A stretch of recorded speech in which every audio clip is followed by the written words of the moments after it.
ఈ ఆషాఢం శ్రావణ స్పెషల్ మన ఎస్కేటీ gold and diamonds లో తక్కువ VA0 మేకింగ్ ఛార్జెస్ తో పాటు గోల్డ్ సేవింగ్స్ ప్లాన్ లో చేరితే ఉచితంగా 5 గ్రాముల వెండి నాణెం పొందే సువర్ణ అవకాశం.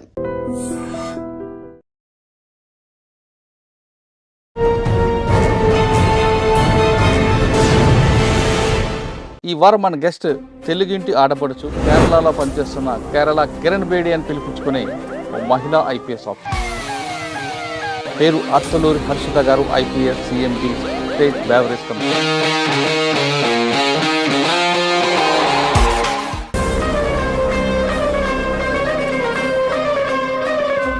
హడిల్సన్ దాటుకుని ఈ స్థాయికి ఎందుకు వచ్చారండి? చిన్నప్పటి నుంచి కూడా మాకు ఎప్పుడు కూడా నువ్వు ఆడపిల్లవి అని కానీ మగపిల్లలు ఏది చేయాలని కానీ మీకు ఎవరు రోల్ మోడల్ ఎవరండి? కిరణ్ బేది గారు అనేది మా అందరికీ కూడా చాలా ఒక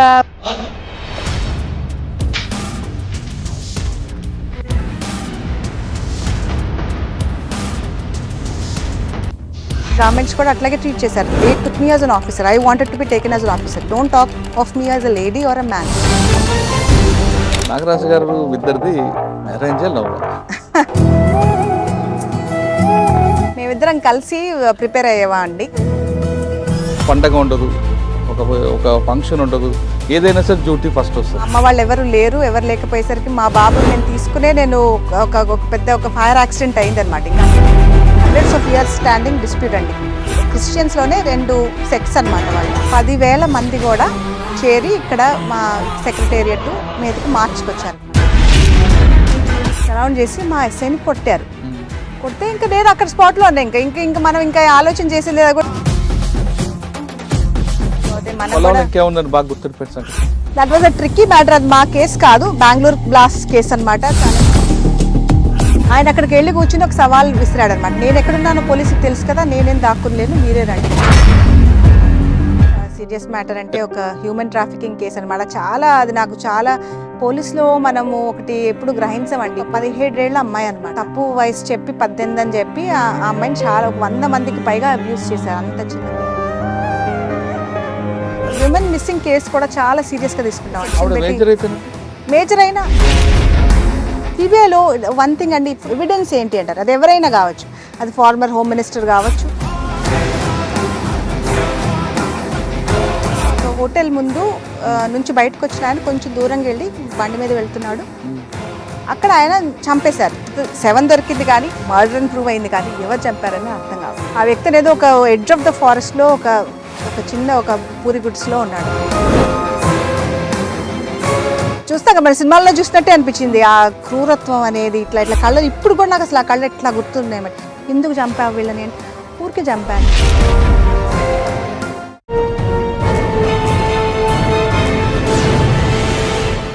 వెల్కమ్ టు క్రైమ్ డైరీస్. ఈ వారం మన గెస్ట్ తెలుగింటి ఆడపడుచు కేరళలో పనిచేస్తున్న కేరళ కిరణ్ బేడి అని పిలిపించుకునే ఓ మహిళా IPS ఆఫీసర్. పేరు అత్తలూరి హర్షిత గారు, IPS CMD state beverage commissioner. Guntur జిల్లా చెందిన హర్షిత గారు ప్రస్తుతం కేరళలో పనిచేస్తున్నారు. ఆవిడకి చాలా పేర్లు కనిపిస్తుంటాయి. ఒకటి కేరళ కిరణ్ బేడి అంటారు ఒక ప్రాంతంలో, మరో ప్రాంతంలో రెబల్ ఆఫీసర్ అంటారు, మరో ప్రాంతంలో హానెస్ట్ ఆఫీసర్ అంటారు. ఆమెతో పాటు ఆమె హస్బెండ్ నాగరాజు గారు కూడా ఇక్కడ కేరళలో మంచి పేరు తీసుకున్నారు. ది బెస్ట్ IPS కపుల్ అనే పేరు కూడా వాళ్ళకు ఉంది. ప్రస్తుతం హర్షిత గారు మనతో ఉన్నారు. ఆమెను అడిగి ఆంధ్రప్రదేశ్ నుంచి కేరళ వచ్చిన తర్వాత వాళ్ళకు వచ్చిన ఛాలెంజ్ ఏంటి, ఇక్కడ ఇలాంటి ఛాలెంజ్ని ఎలా ఫేస్ చేస్తున్నారు, ప్రస్తుతం ఈ కేరళ పోలీసింగ్ ఏ విధంగా ఉంటుంది, ఇక్కడ పొలిటికల్ ఇంటర్ఫరెన్స్ ఉంటుందా లేదా, అదేవిధంగా మహిళలకు ఎదుర్కొంటే ఛాలెంజ్ ఏంటితో పాటు ముఖ్యంగా సైబర్ క్రైమ్లో కేరళ ఎలా జరుగుతుంది, ఆ కేరళలో పబ్లిక్కి సైబర్ క్రైమ్ పట్ల జరగకుండా ఉండడానికి ఏ విధంగా వాళ్ళు ప్రికాషన్ తీసుకుంటున్నారు విషయాన్ని మేడం మనం తెలుసుకుందాం. మేడం నమస్తే. మేడం నమస్కారం అండి. మిమ్మల్ని చూస్తుంటే మా ఊర్లోని మా రాష్ట్రంలోని ఉన్నట్లుగా అనిపిస్తుంది. ఇక్కడ కేరళ వచ్చాను అనే ఫీలింగ్ ఎక్కడ నాకు రావట్లేదండి. మీరు కానీ ఈరోజు కనపడుతున్న ఆఫీసర్లు అందరూ చూస్తుంటే, మరీ ముఖ్యంగా మీరు చూస్తుంటే మాకు గుంటూరు కారం అంతా కరెక్ట్గా కనిపిస్తుంది. కానీ చాలా సంతోషం ఉందండి. ఇక్కడ కేరళ అనగానే మనకి అది వేరే డిఫరెంట్ అట్మాస్ఫియర్, వాళ్ళ ఫేస్ కనిపిస్తాయి. కానీ మీరు మిమ్మల్ని చూడగానే మాకు మన ఊరు మన రాష్ట్రం అని కనిపిస్తుంది. మీకు ఇక్కడ రాగానే నేను మీ గురించి R&D చేస్తున్నప్పుడు ఆవిడ కిరణ్ బేడి అంటారు కొంతమంది, బాల్ఘాట్ ఏరియాలో రెబలన్ ఆఫీసర్ పేరుంది. ఇలా కొన్ని ప్రాంతాల్లో మీకు డిఫరెంట్ నేమ్స్ మీకు స్టిక్ అయిపోయి ఉన్నాయి. అంటే ఆ విధంగా పనిచేయడానికి అంటే రూల్ ఆఫ్ లా అన్నది కరెక్ట్గా ఇంప్లిమెంట్ చేయడం, డబ్బున్నోడికి లేనోడికి ఒకటే రూల్లో పెట్టడం, ఆ విధంగా చేయబట్టి మీకు అది వచ్చేది. కానీ అన్నిటికన్నా మీకు ఒక కేసులో ఒక నిందితుడిని పట్టించడానికి ఆ టాస్క్ని మీరు కంప్లీట్ చేయడంతో మీకు ఒక రెబల్ కిరణ్ బేడి అనే ఒక 2 బిరుదులు కూడా వచ్చాయి. ఆ బిరుదుని ఎలాగ ఎంజాయ్ చేస్తున్నారు? మీరు ఫస్ట్ కేరళ వచ్చినప్పుడు వచ్చిన ఛాలెంజ్ ఏంటి? ఇక్కడ మీ ముందు ఫస్ట్ మీకు లాంగ్వేజ్ ప్రాబ్లం వచ్చిందా? ఇంక వేరే ఏమైనా అట్మాస్ఫియర్ అవన్నీ వచ్చిందా? ఇక్కడికి వచ్చినప్పుడు మీరు డిపార్ట్మెంట్కి వచ్చినప్పుడు ఇక్కడున్న ఇష్యూస్ ఎలా ఉండేవి? ఇప్పుడు పబ్లిక్కి పోలీస్కి మధ్యన గ్యాప్ పెరిగిందా తగ్గిందా? చాలా ప్రశ్నలు కనిపిస్తుంటాయి. ఎందుకంటే కేరళలో 100% లిటిలైజర్ ఉంది, ప్లస్ విజిలెన్స్ ఎక్కువ ఉంటుంది. అక్కడ పొలిటీషియన్ అవని ఎవరు అవనే సరే డైరెక్ట్గా వెళ్తుంటారు. ఈ ఛాలెంజ్ అన్నీ ఎలా మీరు ఫేస్ చేసుకుంటూ ఈ స్థాయికి వచ్చారు? అన్నిటికన్నా ఇంపార్టెంట్ ఫస్ట్ సిఎండి మీరే, మహిళా ఆఫీసర్, డీసీపీ ఫస్ట్ మీరే, ఇవన్నీ ఈ పోస్ట్ అన్నిటిలో ఇస్తున్నప్పుడు మేల్ పవర్ చూపించారా? లేదు మీకున్న స్టామినాకి వాళ్ళందరూ కూడా కంప్లీట్ డౌన్ అయ్యారా? అన్ని ప్రశ్నలు సమాధానం చెప్పే ముందు గుంటూరు నుండి కేరళ మీ జర్నీ ఒకసారి చెప్పండి. మాది గుంటూరు అండి. అంటే గుంటూరు అంటే మా నాన్నగారు మాది పాములపాడు అనమాట, అమరావతి దగ్గర ఉన్న ఒక గ్రామం. అమ్మగారిదేమో గుంటూరు, గుంటూరు జిల్లా. అక్కడ నుంచి నాన్నగారు ఉద్యోగరీత్యా గోద్రేజ్లో పనిచేశారు. అందుకని మేము బాంబే, ముంబై, విజయవాడ, హైదరాబాద్ ఇట్లా అన్ని నగరాలు తిరుక్కుంటూ లాస్ట్కి ఇంకా హైదరాబాద్ వచ్చామండి. అక్కడే నా ప్రిపరేషన్ అంతా జరిగింది. చిన్నప్పటి నుంచి కూడా మా తాతగారు ఆయన బీడీఓగా ఉన్నప్పుడు ఆయన మరణించారనమాట. ఆయన చిన్నప్పుడు చెప్తూ ఉండేవాళ్ళు, ఇట్లా ఐఏఎస్ ఐపీఎస్ అవ్వాలి, ఏదైనా ఇట్లా సమాజం కోసం చేయాలి, సేవ చేయాలి అనేది ఆయన చెప్తూ ఉండేవాళ్ళు. అదొక పెద్ద చాలా స్ఫూర్తిగా అనిపించేదండి నాకు అప్పుడు. అనిపించి ఇంకా దాని గురించే నేను బీకామ్ అండ్ ఊరికే ఒక ఛాలెంజ్ కోసం అని ఐసీడబ్ల్యూ కూడా అప్పుడు బీకామ్తో కలిపి కంప్లీట్ చేశానమాట. కానీ ఎప్పుడు కూడా నాకు ఒక ధ్యేయం అనేది దీంట్లోకి రావాలనే ఉండేది. దీంట్లోకి వచ్చాను. ఇట్లా ఐపీఎస్ వచ్చింది. ఐపీఎస్ వచ్చినప్పుడు అఫ్కోర్స్ ఐపీఎస్ అంటే అప్పుడు కొంచెం భయంగానే ఉండేది. ఎందుకంటే మాది ఒక సగటు మధ్య తరగతి కుటుంబం. అంతా నేను స్పోర్ట్స్ కానీ ఫిట్నెస్లో కానీ ఆ రోజుల్లో అంత ఉండేది కాదు. పోలీస్ సర్వీస్ అంటే చాలా కష్టం అనే ఒక భయం కూడా ఉండేది. ట్రైనింగ్లో ఒకటండి, నాకు ఇప్పుడు ఉన్న అమ్మాయిలకి ఆడవాళ్ళకి కూడా చెప్పాల్సింది, నాకు గుర్తుంది మా ట్రైనింగ్లో ఒక రాక్ క్లైంబింగ్ అనేది ఉంటుంది. అంటే అన్ని రకాలు ఉంటాయి. ఇప్పుడు హార్స్ రైడింగ్ ఉంటుంది, షూటింగ్ ఉంటుంది, డ్రిల్ ఉంటుంది, రాక్ క్లైంబింగ్ కూడా ఉంటుంది అనమాట. రాక్ క్లైంబింగ్లో ఒక పెద్ద ఇప్పుడు ఒక 20 మీటర్ల 2 రాక్స్ మధ్యలో ఒక తాడు అనేది కట్టి, ఒక తాడు మీద ఇట్లా మమ్మల్ని పాకమంటారనమాట. క్రాలింగ్ అనేది ఒకే ఒక తాడు. అప్పుడు నేనన్నా మా ఉస్తాదులు అంటాం అనమాట, వాళ్ళు మా గురువులు. వాళ్ళు మీరు కనీసం 2 తాళ్ళు ఇస్తే 2 చేతులతో 2 తాళ్ళు పట్టుకుని అన్న ముందుకు ఇట్లా పాక్కుంటూ వెళ్తాం, ఒక తాడు ఇస్తే ఎట్లా అంటే ఆయన ఒకే మాట అన్నారనమాట. ఈ అనేది నేను చెయ్యలేను అని అనుకునేది అది నీ మనసులో ఉందమ్మా, నీ శరీరం ఇదంతా సహకరిస్తుంది, నువ్వు మనసులోంచి ముందు నువ్వు తీసేసేయి, నేను చేయలేను అనుకునేది అని అన్నారనమాట. ఆ మాట అనేది నాకు బాగా ఒక ఇట్లా టచ్ అయిందండి. అది నేను అదేంటంటే మా గ్రూప్లో మొత్తం కూడా నేనే మొదటిగా చేశానమాట. నేను చేసే విధానం కూడా చూసి ఇంకా అప్పుడు వాళ్ళు చాలా హ్యాపీగా ఫీల్ అయ్యారనమాట. అప్పుడు నాకు అర్థమైంది, అంటే మనం జీవితంలో ఎప్పుడు చేయని విషయం అయినా సరే మనం కాన్ఫిడెంట్గా ముందుకెళ్ళాలి. అదేది కూడా భయపడుతూ అయ్యో నేను చేయలేనేమో అని ముందుగానే ఓడిపోయాను అనుకోవటం తప్పనమాట. ఈ అమ్మాయిలకి కొంత ఉంటుంది, ఎందుకంటే ఈ ఫిజికల్ యాక్టివిటీ ఆ ఫిజికల్ ట్రైనింగ్ వల్ల నాకు వచ్చింది ఏంటి అంటే ఫిజికల్ ధైర్యం అండి. ఇప్పుడు 2 రకాల ధైర్యాలు ఉంటాయి కదా, ఒకటేమో ఫిజికల్గా ధైర్యం కావాలి, రెండోది మారల్గా ధైర్యం కావాలి. సరే మారల్ ధైర్యం అందరిలో ఉండొచ్చు, కానీ ఫిజికల్ ధైర్యం ఒక్కొక్కసారి అమ్మాయిల్లో తక్కువ ఉండొచ్చు, ఎందుకంటే ఇట్లాంటి ఎక్స్పోజర్ లేకపోవటం వల్ల. అందుకని ఆడపిల్లలు కూడా మగపిల్లలు కూడా కంపల్సరీగా కొంతవరకు అన్నా ఈ స్పోర్ట్స్ మళ్ళీ ఈ ఫిజికల్ ఫిట్నెస్ యాక్టివిటీస్ చేస్తే ఆ ధైర్యం అనేది మనోబలం అనేది పెరుగుతుంది. మెంటల్ సపోర్ట్ ఎక్కువ కావాలంటే ఫిజికల్ కూడా చేయాలి. చేస్తే ఒకసారి సివిల్స్ వెళ్ళే ముందు మీ ఫ్యామిలీ బ్యాక్గ్రౌండ్కి వెళ్తామండి. చిన్న కుటుంబం, సాధారణ కుటుంబం నుంచి వచ్చారు. మీ బ్యాక్గ్రౌండ్ వెనక ముందు ఎవరు సివిల్స్ లేరు. ఆ స్టేజ్ నుంచి అటువంటి అట్మాస్ఫియర్ నుంచి సివిల్స్ రాయాలని ఆలోచనలకు వచ్చింది. ఆ రాయాలనే క్రమంలో ఆ జర్నీలో చాలా హడిల్స్ వస్తాయి. ఫస్ట్ అటెంప్ట్ రాదు, కొంతమందికి ఇది అంతా లాంగ్ ప్రాసెస్ సబ్జెక్ట్. మనకెందుకు మన చదిలో బాగా డబ్బు ఉన్నట్టు చేసుకుంటాడు, పొలిటీషియన్ చేస్తాడు, ఢిల్లీ వెళ్ళి చదవాలనే ఒక భావన ఉండే టైంలో, ఫ్యామిలీ బ్యాక్గ్రౌండ్ ఏం లేని టైంలో, ఏమి లేకుండా మీరు ఈ స్థాయికి రావడానికి ఒకవైపు పేరెంట్స్ కూడా తొందరగా పెళ్లి చేసేద్దాం అని ఆలోచన టైంలో ఇవన్నీ ఈ హడిల్స్ అని దాటుకొని ఈ స్థాయికి ఎందుకు వచ్చారండి మీరు? నాకు చాలా గట్టి బలం ఏంటంటేనండి, ఎవరు అంత సపోర్ట్ మీకండి? మా అమ్మ నాన్నగారు ఇద్దరు కూడా అమ్మ కూడా టీచర్గా పనిచేసేవారు అనమాట. మేమిద్దరం ఆడపిల్లలు, నాకు చెల్లెలు ఇంజనీర్ అనమాట. అయితే చిన్నప్పటి నుంచి కూడా మాకు ఎప్పుడు కూడా నువ్వు ఆడపిల్లవి అని కానీ మగపిల్లలు ఏది చేయాలని కానీ అట్లాంటి ఒక ఆలోచన ఎప్పుడు ఉండకపోయేది అనమాట. ఎప్పుడు కూడా వాళ్ళ ప్రపంచమే మేము. మాకు ఏం కావాలి, మా మా అమ్మగారు అయితే ఇంకా మా ఎగ్జామ్స్ ఉంటే ఇంకా ఆవిడ అన్నం తినదు అనేవాళ్ళు అనమాట. మా చుట్టాలు వాళ్ళు ఆవిడ అంత ఒక ఎఫర్ట్ పెట్టేదనమాట మాకు. చిన్నప్పుడు మా చదువులు కానీ మా హోంవర్క్లు కానీ మా నాన్నగారు అయితే ఇంకా రకరకాల ఇట్లాంటి కథలు చెప్పటం, ఎట్లా గొప్ప వ్యక్తులు ఎట్లా ఏం చేసేవాళ్ళు, గాంధీ గారి గురించి అయినా నెహ్రూ గారి గురించి అయినా సాహిత్యం గురించి ఇవన్నీ కూడా చెప్పి మమ్మల్ని అట్లా పెంచి మీకు ఏది కావాలంటే అది మీరు, మేమేం డిస్కరేజ్ చేయం, మీరు ముందుకెళ్ళండి ఏదైనా సరే. సడన్ గా ఇప్పుడు మీరు అన్నట్టు ఈ పోలీస్ సర్వీస్ వచ్చినప్పుడు కూడా భయపడవచ్చు, అయ్యో వద్దులేమ్మా మనకి నువ్వు ఐఆర్ఎస్ తీసుకో అని ఉండొచ్చు. కానీ వాళ్ళు అనలేదు. అదిగాక నాకు వచ్చింది Tripura cadre, Manipur Tripura north east అనమాట. ఇంకా అలాంటప్పుడు అక్కడ ఎంత టెర్రరిజం ఉంటుంది ఇవన్నీ ఉన్న ఇది కూడా వాళ్ళు ఎప్పుడు కూడా నన్ను నిరుత్సాహపరచకుండా ముందుకే వెళ్ళు అని అన్నారు. ఇప్పుడు వాళ్ళు ఇప్పుడు వరకు కూడా వాళ్ళే నా బలం అండి. ఎందుకంటే 20 ఏళ్ళుగా ఇప్పుడు మా పిల్లల దగ్గర కూడా ఇప్పుడు మేమిద్దరం వెళ్ళిపోతే రాత్రిపూట అయినా పగలైనా మేము వెళ్ళిపోవాలి. మా పిల్లల గురించి అని వాళ్ళు మా ఇన్లాస్ కూడా ఒక ఆల్టర్నేట్ డ్యూటీ లాగా పెట్టుకుని వాళ్ళు ఉండటం వల్లే ఇంకా మేము ఇప్పుడు దాకా కూడా ఇట్లా చేయగలిగామని. ఇప్పుడు మా పిల్లలు అఫ్కోర్స్ ఇప్పుడు పెద్దవాళ్ళు అయిపోయారు, కానీ వాళ్ళ ధైర్యం వల్లే మేము ఇంతవరకు వచ్చామండి. అది ఉద్యోగం అయిపోయినా పిల్లల కోసం వాళ్ళు చూస్తుంటారు. అంటే మీ అమ్మగారు మిమ్మల్ని పెంచారు, ఇప్పుడు మీ పిల్లల బాధ్యత కూడా ఇస్తున్నారు. అలాగే నాగరాజు గారు పేరెంట్స్ కూడా సూపర్ అండి. కానీ ఎలాంటి సపోర్ట్ లేదు. తెలుగు మీడియంలో చదువు, చిన్న కుటుంబంలో మీకు ఎవరు రోల్ మోడల్ ఎవరండి అక్కడ? మా అమ్మ కాకుండా ఒక ఆఫీసర్ చూసుకొని వెళ్దాం, ఒక గైడెన్స్ వెళ్దాం అని ఎవరు ఉన్నారు? కిరణ్ బేది గారు అనేది మా అందరికీ కూడా చాలా ఒక గ్రేట్. ఆవిడ పుస్తకం నాకు గుర్తుంది, నేను గ్రాడ్యుయేషన్లో చదువుతున్నప్పుడు ఐ డేర్ వచ్చింది అనమాట. మా నాన్నగారు కొని అది నాకు ఇచ్చారు.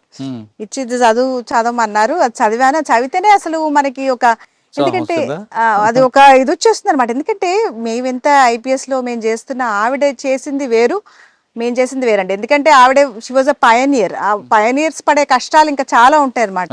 మేము వచ్చేసరికి ఇంకా చాలా వాళ్ళ వల్ల మాకు చాలా బెనిఫిట్స్ వస్తాయి. ఆవిడ చాలా ఒక స్ఫూర్తిలాగా అనిపించేవారు మాకు. మేడం, మీరు ఆవిడ స్ఫూర్తిగా తీసుకున్నారు. ఆవిడ పైనర్, అందరు డౌటే లేదు. కానీ ఆ లెగసీ కాపాడంలో మీకు ఒక ఛాలెంజ్ ఉంటుంది. మీరు అది ఆ ఛాలెంజ్ ఎలా చూసుకున్నారు? లెగసీ అనేది చాలా ముఖ్యం అండి. ఏది కూడా ఇప్పుడు జనరలీ ఆన్ అన్ యావరేజ్ అట్లా అనకూడదు. నేను I'm like first of all against gender stereo typing కూడా. అంటే విమెన్ అంటే ఆనెస్ట్గా ఉంటారని, మెన్ అంటే ఆనెస్ట్గా ఉంటారు అట్లా అనను. కాకపోతే వచ్చేవాళ్ళు కొంతమందే ఉండేసరికి ఆ కొంతమంది మీద ఎక్కువ వరకు ఫోకస్ ఉంటుంది.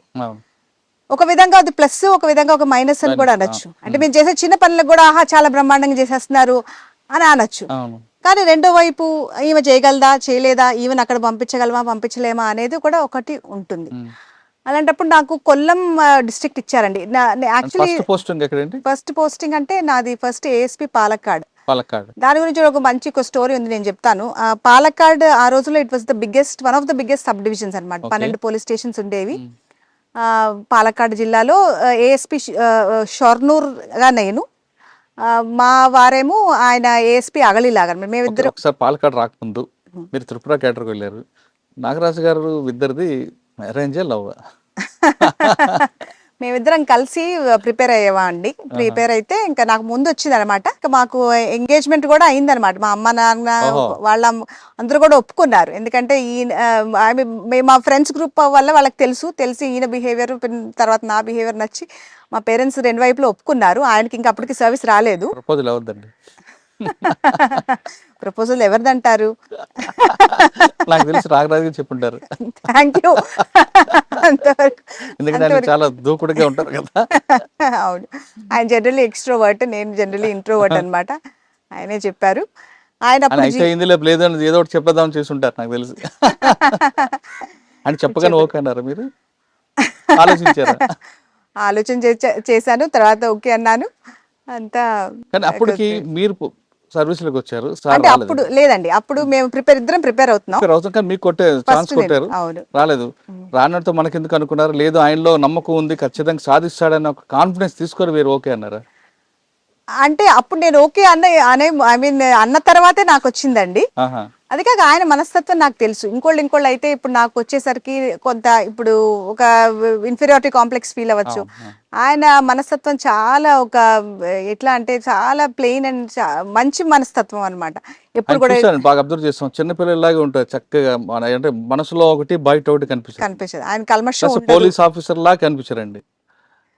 ఇట్లాంటి ఒక పెట్టి ఇమోషన్స్ ఆయనకి ఎప్పుడు ఉండవండి అసలు. అప్పటికి కూడా ఇప్పటికి కూడా ఎప్పుడైనా ఏంటంటే రకరకాల స్టేజెస్లో ఒక్కొక్కసారి నేను ఎక్కువ హైలైట్ అవుతా, ఒక్కొక్కసారి ఆయన అవుతారు. అలాంటప్పుడు కూడా ఆయనకి అట్లాంటి జెలసీస్ కానీ ఏమి ఉండవు, మా ఇద్దరికి కూడా ఉండవు. కాకపోతే ఆయన ఇప్పుడు మన ఈ మేల్ డామినేట్ సొసైటీలో ఆయనకి అట్లా ఉండకపోవటం అనేది చాలా నాకు ఒక చాలా పెద్ద బలం అనమాట. అలాంటప్పుడు ఆ విధంగా ఇద్దరు కలిసి వచ్చి పెళ్లి చేసుకున్నారు. తర్వాత మీకు పాల్కాట్ మీ షానూరు సార్ ఆయనది అగలి అనే ప్లేస్ అనమాట. అగలి అంటే మొత్తం కొండలండి, రెండు పోలీస్ స్టేషన్, అదే వన్ ఆఫ్ ద స్మాలెస్ట్ అని చెప్పచ్చు. అప్పుడు డిఐజీ అంటే అనిల్ కుమార్ గారు, మన తెలుగువారే, ఆయన ఉన్నారనమాట. ఆయన నుండి ఆయన ఇప్పుడు మాకు పోస్టింగ్స్ ఇచ్చారనమాట. నువ్వు షొర్నూరు వెళ్తున్నావమ్మా, ఈయనేమో అగలి. ఇప్పుడు ఒకవేళ నేను మీ ఇద్దరికి ఆపోజిట్ ఇచ్చినట్లయితే నువ్వు అనుకునేదాన్ని మనసులో, అదేంటి నేను అమ్మాయిని అవటం వలన నాకు చిన్న సబ్ డివిజన్ ఇచ్చారు, మా వారికి ఏమో పెద్దది ఇచ్చారు, నాకేం చిన్నది ఇచ్చారు, నువ్వు అనుకునేదానివి కదా అన్నారు. అంటే ఒకవేళ అనుకునేదాన్ని సార్ ఖచ్చితంగా అని అంటే అన్నారు. అట్లా కాదు, నేను ఇచ్చింది, మాకు అప్పటికి చిన్న బాబు కూడా ఉన్నాడు అనమాట. బాబుతో ఉన్నావు కాబట్టి ఇది షొర్నూర్ అంటే it is a plain area అనమాట. అక్కడ హాస్పిటల్స్ అవి ఇవి నీకు ఈజీగా అవుతుంది. తను కొండల మీద ఉంటాడు కాబట్టి అది ఓకే. అంటే లైఫ్లో నువ్వు ఒకటి గుర్తుంచుకోమ్మా, ఏది కూడా జరిగేది అంతా కూడా బికాస్ ఆఫ్ యువర్ జెండర్ జరుగుతా ఉంది, అయ్యో నాకు అన్యాయం జరిగిపోయేది నా జెండర్ వల్ల, అది చాలా మంచి అడ్వైజ్ అండి. ఎందుకంటే మనం ఒక్కొక్కసారి కొంతమంది లేడీ ఆఫీసర్స్ని చూస్తాం, ఏది చేసినా అయ్యో ఇది నేను లేడీ వల్ల అయిపోతా ఉంది అన్న ఒక భ్రమలో ఉంటారు. అది ఒకసారి నిజం అవ్వచ్చు, ఒక్కొక్కసారి నా ఎక్స్పీరియన్స్ అయితే నిజం కాదు. ఆల్మోస్ట్ నాకు ఇప్పుడు ఈ 22 yearsలో నాకెప్పుడు కూడా ఆ డిస్క్రిమినేషన్ అనిపించలేదు. నాకెప్పుడు కూడా ఏమైనా చిన్న జిల్లా ఇవ్వటం అట్లా జరగలేదు. ఐ వాజ్ ఆల్వేస్ లైక్ ఒక విధంగా లక్కీ. నన్ను ట్రీట్ చేసిన వాళ్ళు కూడా అట్లా, గవర్నమెంట్స్ కూడా అట్లాగే ట్రీట్ చేశారు. They took me as an officer. I wanted to be taken as an officer. Don't talk of me as a lady or a man. I'm here. ఇప్పుడు మీరు journalist, how do you feel as a male journalist ఇంతవరకు మిమ్మల్ని అడగలేదు కదా. Unfortunately మమ్మల్ని ఎప్పుడు కూడా how do you feel as a lady officer, how do you feel as ఇది అడుగుతారు. కానీ అది తీసి పక్కన పెట్టి మనం ఆఫీసర్ లాగా బిహేవ్ చేయాలి. అంటే మీ డిపార్ట్మెంట్కి వచ్చేసరికి మిగతా డిపార్ట్మెంట్కి మీకు కంప్లీట్ డిఫరెన్స్. అది 24/7 జాబ్ మీది. మిగతా డిపార్ట్మెంట్లో ఈవినింగ్ 10 to 6 ఉంటుంది, నైట్ డ్యూటీ ఉంటుంది. కానీ ఒక లేడీ ఆ పోలీస్ ఆఫీసర్గా నైట్ డ్యూటీస్ ఉంటాయి. ఇంకో దగ్గర ఇంకొక ప్రాబ్లం వస్తుంటుంది. ఈ ప్రాబ్లమ్స్ అన్ని ఫేస్ చేయడం ఒక పార్ట్ అయితే, రెండోది పోలీస్ స్టేషన్లో ప్రొఫెషనల్ ఒకటి వస్తుంది, ఇంటికి వచ్చాక ప్రైవేట్ లైఫ్ ఉంటుంది, పర్సనల్ లైఫ్ ఒకటి ఉంటుంది. మీరు ఒక ఇంటికి కోడలు, అత్త మామ వాళ్ళందరూ వస్తుంటారు, వాళ్ళని మేనేజ్ చేయాలి, ప్రొఫెషనల్ మేనేజ్. ఈ బ్యాలెన్స్ చేయడం అనేది మీకు పెద్ద ఛాలెంజ్. అంటే మగవాళ్ళకి లేదంటారా ఆ ఛాలెంజ్? మగవాళ్ళు తక్కువ ఉంటుంది, మీకు ఎక్కువ ఉంటుంది. అన్ఫార్చునేట్లీ అంటే మీరు మీకోసం మీ చేతి వంట తినాలని మీ ఆయన చూడొచ్చు, లేదా అది వేరు. కానీ మీ అత్తగారు మామగారు నా కోడలు నాకు సాయం చేయాలి, వంట చేయాలి అని వాళ్ళకి కోరుకుంటొచ్చు. ప్లస్ పిల్లలు, ఈ బ్యాలెన్స్ చేయాలి కదా. మీరు ఒక పండగ ఉండదు, ఒక ఫంక్షన్ ఉండదు, ఏదైనా సరే డ్యూటీ ఫస్ట్ వస్తుంది. ఈ రెండింటిని ఎలా బ్యాలెన్స్ చేస్తారండి? బ్యాలెన్స్ చేయడం అనేది చాలా కష్టమేనండి. ఎస్పెషల్లీ పిల్లలు చిన్నగా ఉన్నప్పుడు మాత్రం చాలా ఒక మెంటలీ కూడా చాలా ట్రామాటిక్ ఉంటుంది. చిన్న పిల్లలతో ఒకసారి నేను ఇంట్లో ఇట్లా మా అమ్మ వాళ్ళు ఎవరు లేకపోయేసరికి మా బాబుని నేను తీసుకునే ఒక పెద్ద ఫైర్ యాక్సిడెంట్ అయిందనమాట. ఇంకా అక్కడ నాకు ఇంకేమీ దోవలేదు, బాబునే తీసుకుని వెళ్ళిపోవాల్సి వచ్చింది. బండిలో బాబు ఉన్నాడు, నేను వెళ్ళి ఆ ఫైర్ యాక్సిడెంట్ అంతా క్లియర్ చేసి అన్నీ చేసి వచ్చాను. కానీ ఇట్లాంటివి జరుగుతూ ఉంటాయి అనమాట. ఇప్పుడు నేను మీకు చెప్తాను, ఇప్పుడు మీరు అన్నారు కదా అత్తగారు మామగారు, మా మామగారు SIగా రిటైర్ అయ్యారు కదా, ఆయన కూడా ఎట్లాంటి మనిషి అంటేనండి, ఆయన జనరేషన్, ఆయన టైం చూస్తే ఎప్పుడు కూడా ఆయనకి కొడుకు కోడలన్న ఒక్క తేడా లేదండి. ఎప్పుడు కూడా కొడుక్కి ఆయన ఎట్లా చూసేవాళ్ళు, నన్ను కూడా అదే ఇదిగా చూసేవాళ్ళు. నేను చేసేవి కూడా ఆయనకు అంతా సంతోషంగా ఉండేది, అంతే సపోర్ట్ ఉండేది అనమాట. ఎప్పుడు కూడా నాకు కోడలు వచ్చి నాకు ఏమంటారు వంట చేసి పెట్టాలని అట్లా ఎప్పుడు లేదు. నువ్వు అది చూసుకోమా, నీకు క్రైమ్ కాన్ఫరెన్స్ ఉంది అంటున్నావు, నువ్వు దానికి ప్రిపేర్ అవ్వు, ఇవన్నీ నువ్వేం పట్టించుకో మాకు, అట్లా మాట్లాడేవాళ్ళు అనమాట. అర్థం చేసుకునేవాళ్ళు. అందుకని ఆయన అంటే నాకు చాలా ఒక అటాచ్మెంట్ అనమాట. మా మామగారు ఇప్పుడు లేరు, కాకపోతే మా తండ్రి తర్వాత తండ్రిలాగా ఆయన చాలా సపోర్ట్ చేశారనమాట. ఒక విధంగా చెప్పాలంటే మీ మామగారు మాకు గురువులు అంటున్నారు. నేను ఈరోజు క్రైమ్ దీంట్లో సెక్షన్ నేర్చుకున్నానంటే మాకు ఆయన బహదూర్పుర లాగానే ఎక్కడైనా సరే ప్రెస్ మీట్ పెట్టినప్పుడు ప్రెస్ నోట్ రాసి సెక్షన్ రాసేవారు.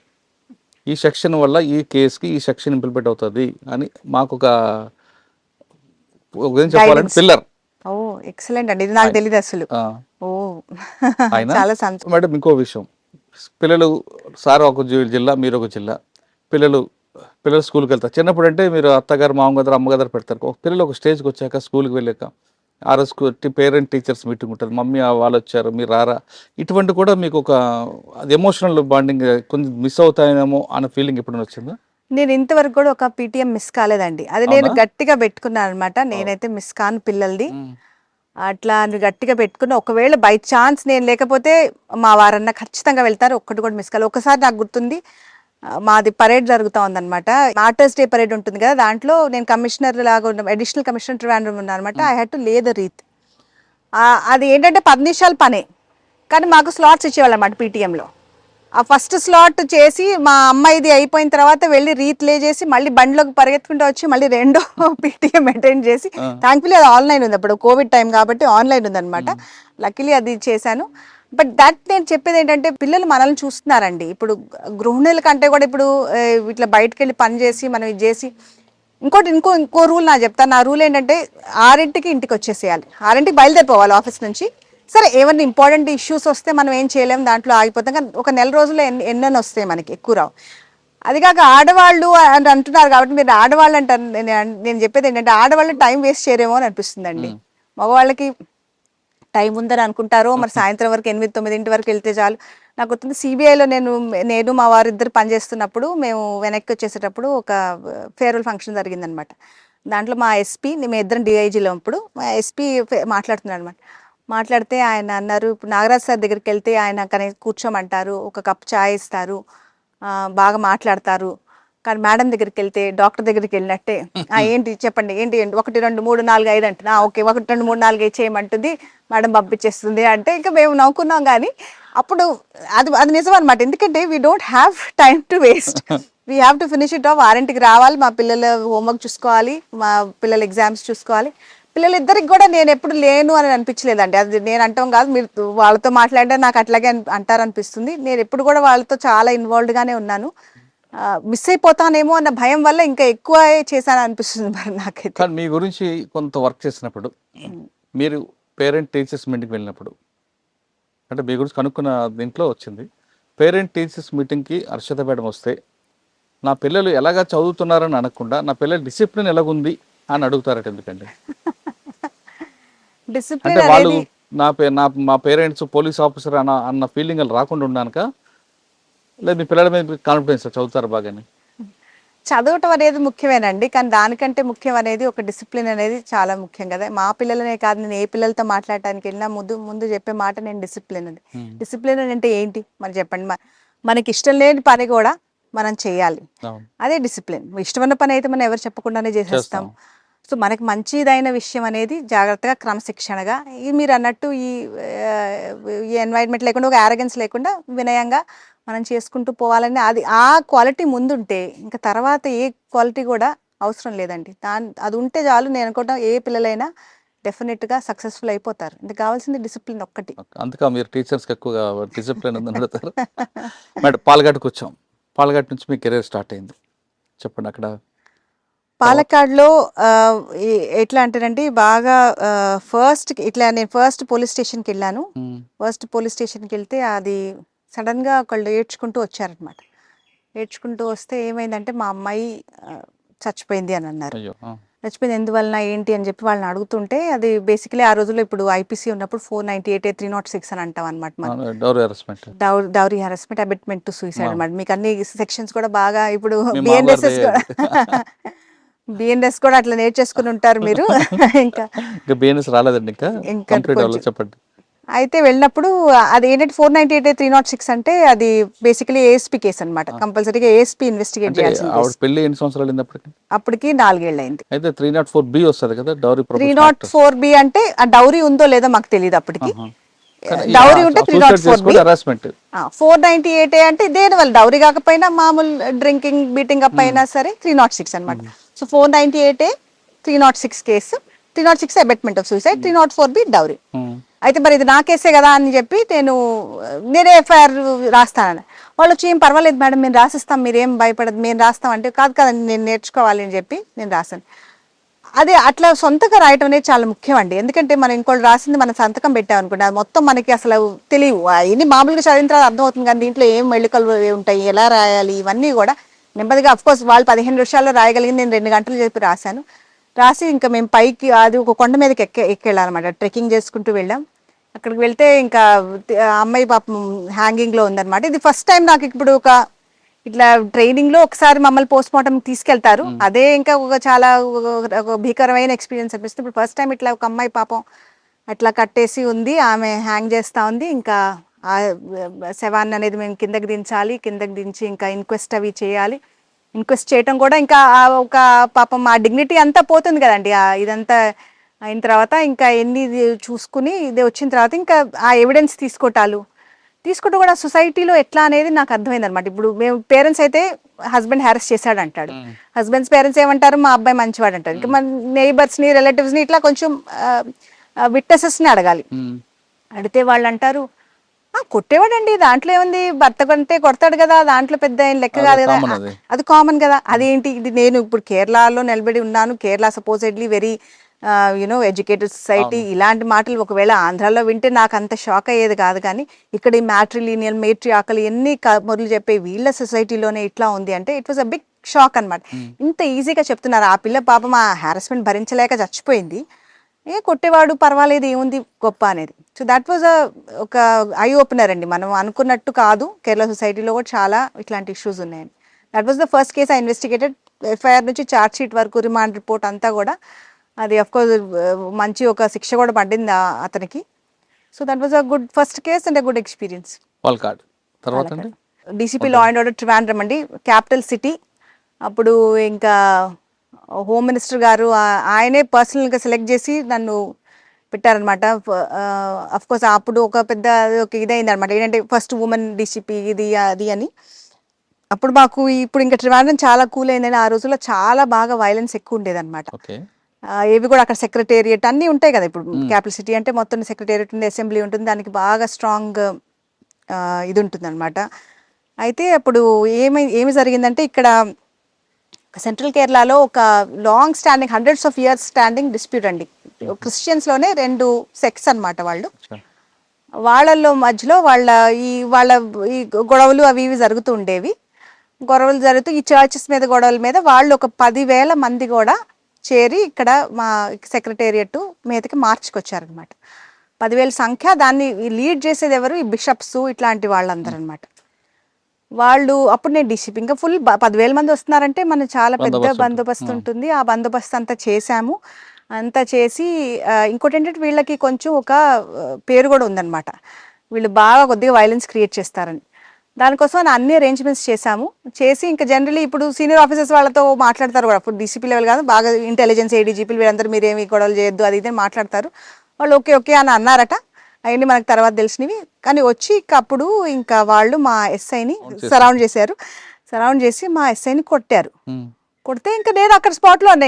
ఇంకా మనం ఇంకా ఆలోచన చేసేది కూడా యంగ్ ఇది కాబట్టి ఇంకా మేము తీసుకుని లాఠీ చార్జ్ చేసాం అనమాట. ఎవరైతే మనకు అనవసరం లేదు, వాళ్ళు బిషప్స్ కానివ్వండి ఇది కానివ్వండి. అక్కడ మా డీజీపీ గారేమో అక్కడ కంగారు పడిపోతున్నారు, ఏంటి ఇప్పుడు వీళ్ళు, ఎందుకంటే ఇప్పుడు బిషప్స్ని కొట్టేశారు పోలీస్ అంటే చాలా దారుణం. ఇంకా మేము వాళ్ళని కొట్టేసాం. ఇంకా వాళ్ళు ఏంటంటే అక్కడ అది కాక ఇంకా ఈ బస్సులను తగలబెడుతున్నారు. ఎన్ని తగలబెడుతుంటే మొత్తం లాఠీ చార్జ్ చేసి మొత్తం క్లియర్ చేసేసాం అనమాట. That is one thing which was really appreciated. Generally మీడియాలో కూడా అయినా ఇక్కడైనా సరే పోలీస్ యాక్షన్ తీసుకుంటే అంత అప్రిషియేట్ చేయరు. బట్ దే సా ది నిజంగా కూడా మా ఆఫీసర్స్ని వాళ్ళు కొట్టడం అనేది మావి కావాలని అల్లకల్లోలం సృష్టించినది చూసి అదొక ఇదైందనమాట. అదైతే కొంతమంది they're asking for my suspension also. ఇట్లా వీళ్ళని కొట్టడం అనేది న్యాయం కాదు అది ఇది అని అంటే.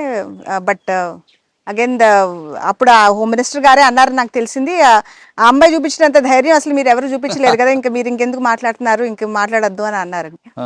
సో అదొక విజువల్ ఇదే అనమాట. అట్లీస్ట్ ఇంకా దాని తర్వాత అఫ్ కోర్స్ ఆడవాళ్ళు ఎక్కడికి వెళ్తే కూడా they use to be very happy అనమాట. రికగ్నిషన్ వచ్చేసి వాళ్ళు అచీవ్ చేసేస్తాం అన్నట్టు ఫీల్ అయిపోయేవాళ్ళు. అప్పుడే మీ పేరు మారుమోగినట్లుంది. DCP Trivandrum Trivandrum. First DCP. Next అండి నెక్స్ట్ ఎస్పీ కొల్లం అండి. అక్కడే ఈయన అబ్దుల్ నాసర్ మదిని అది ఒక ఇదైందనమాట. That was a tricky matter. అది మా కేసు కాదు, బెంగళూరు బ్లాస్ట్ కేసు అన్నమాట. చాలా సీరియస్ మ్యాటర్.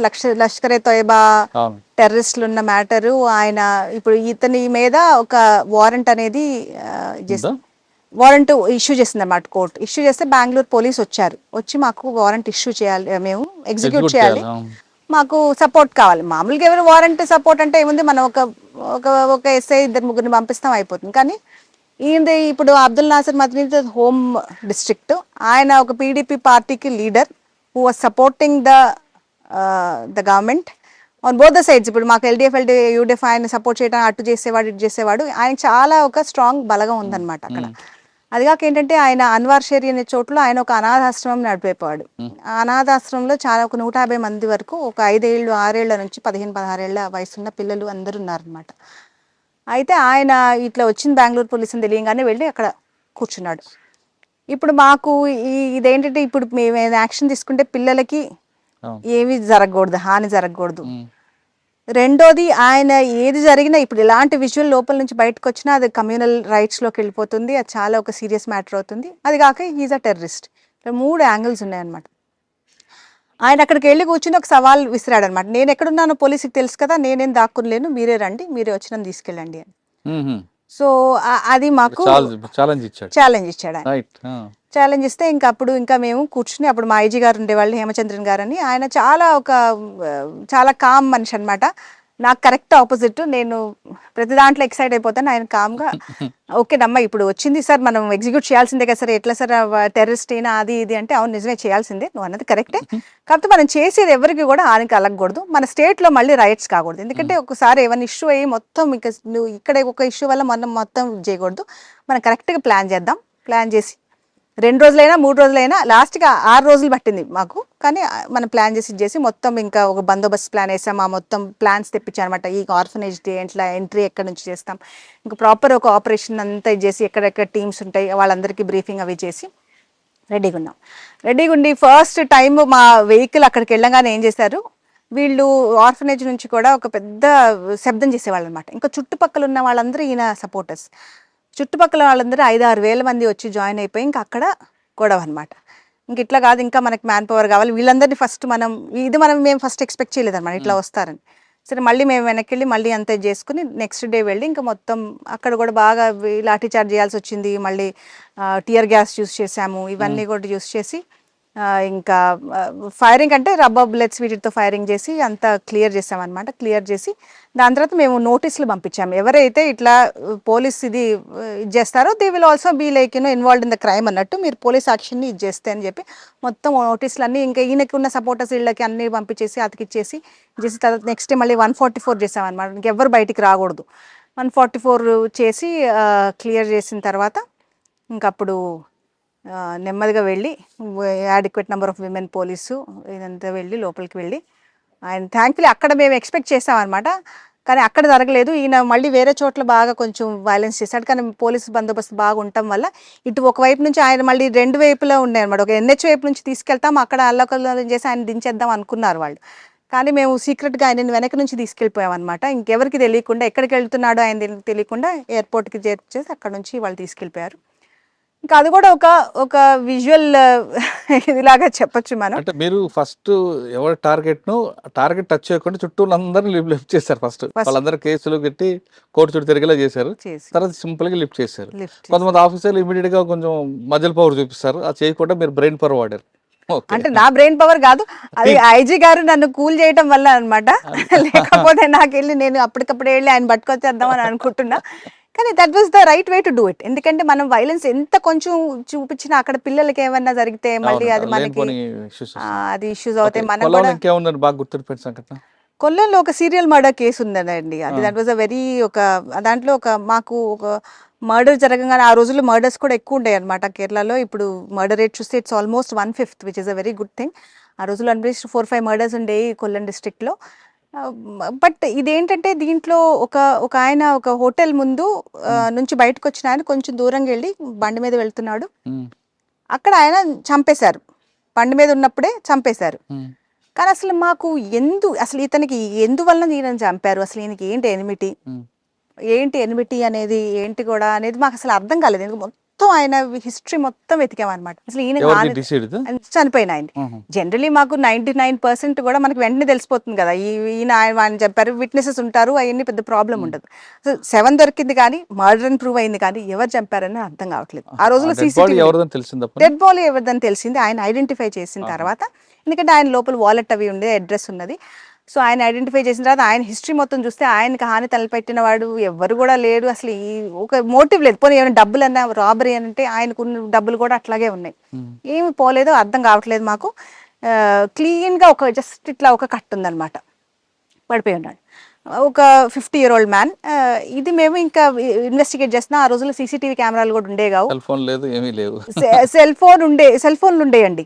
ఎందుకంటే దాంట్లో మేము ఏం చేసాం, టవర్ తీసాం. ఇంకేది దొరకపోతే టవర్ డంప్ డేటా తీసుకుని అప్పుడు అక్కడ ఆ టైంలో ఏవేవి సెల్ ఫోన్స్ యాక్టివ్ ఉన్నాయి అని చెప్పి ఆ డేటా తీసుకుని, అవి కూడా ఆ రోజుల్లోనే స్ట్రేంజ్లీ ఒక 1500 దాకా వచ్చినాయి. 1500 సెల్ ఫోన్స్ కూడా 2-3 గంటల్లో అటు తిరిగినాయి అనమాట.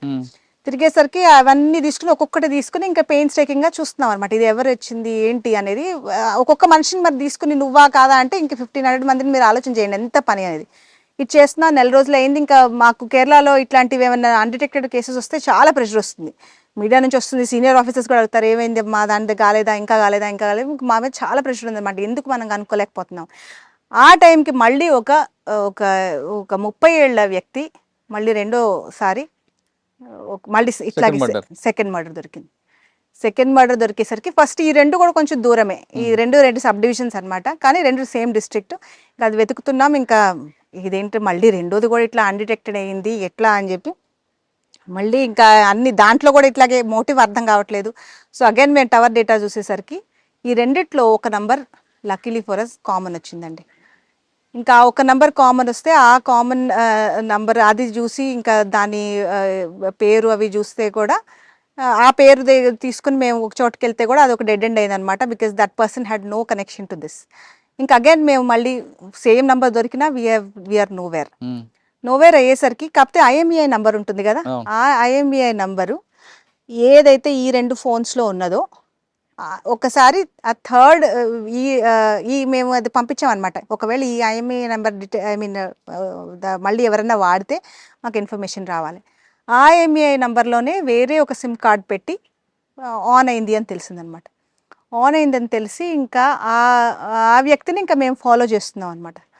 ఫాలో చేస్తుంటే టవర్ లొకేషన్ అయింది. ఇదంతా అయిన తర్వాత ఆ వ్యక్తి అనేది ఒక ఎడ్జ్ ఆఫ్ ద ఫారెస్ట్లో ఒక చిన్న ఒక పూరి గుడ్స్లో ఉన్నాడనమాట.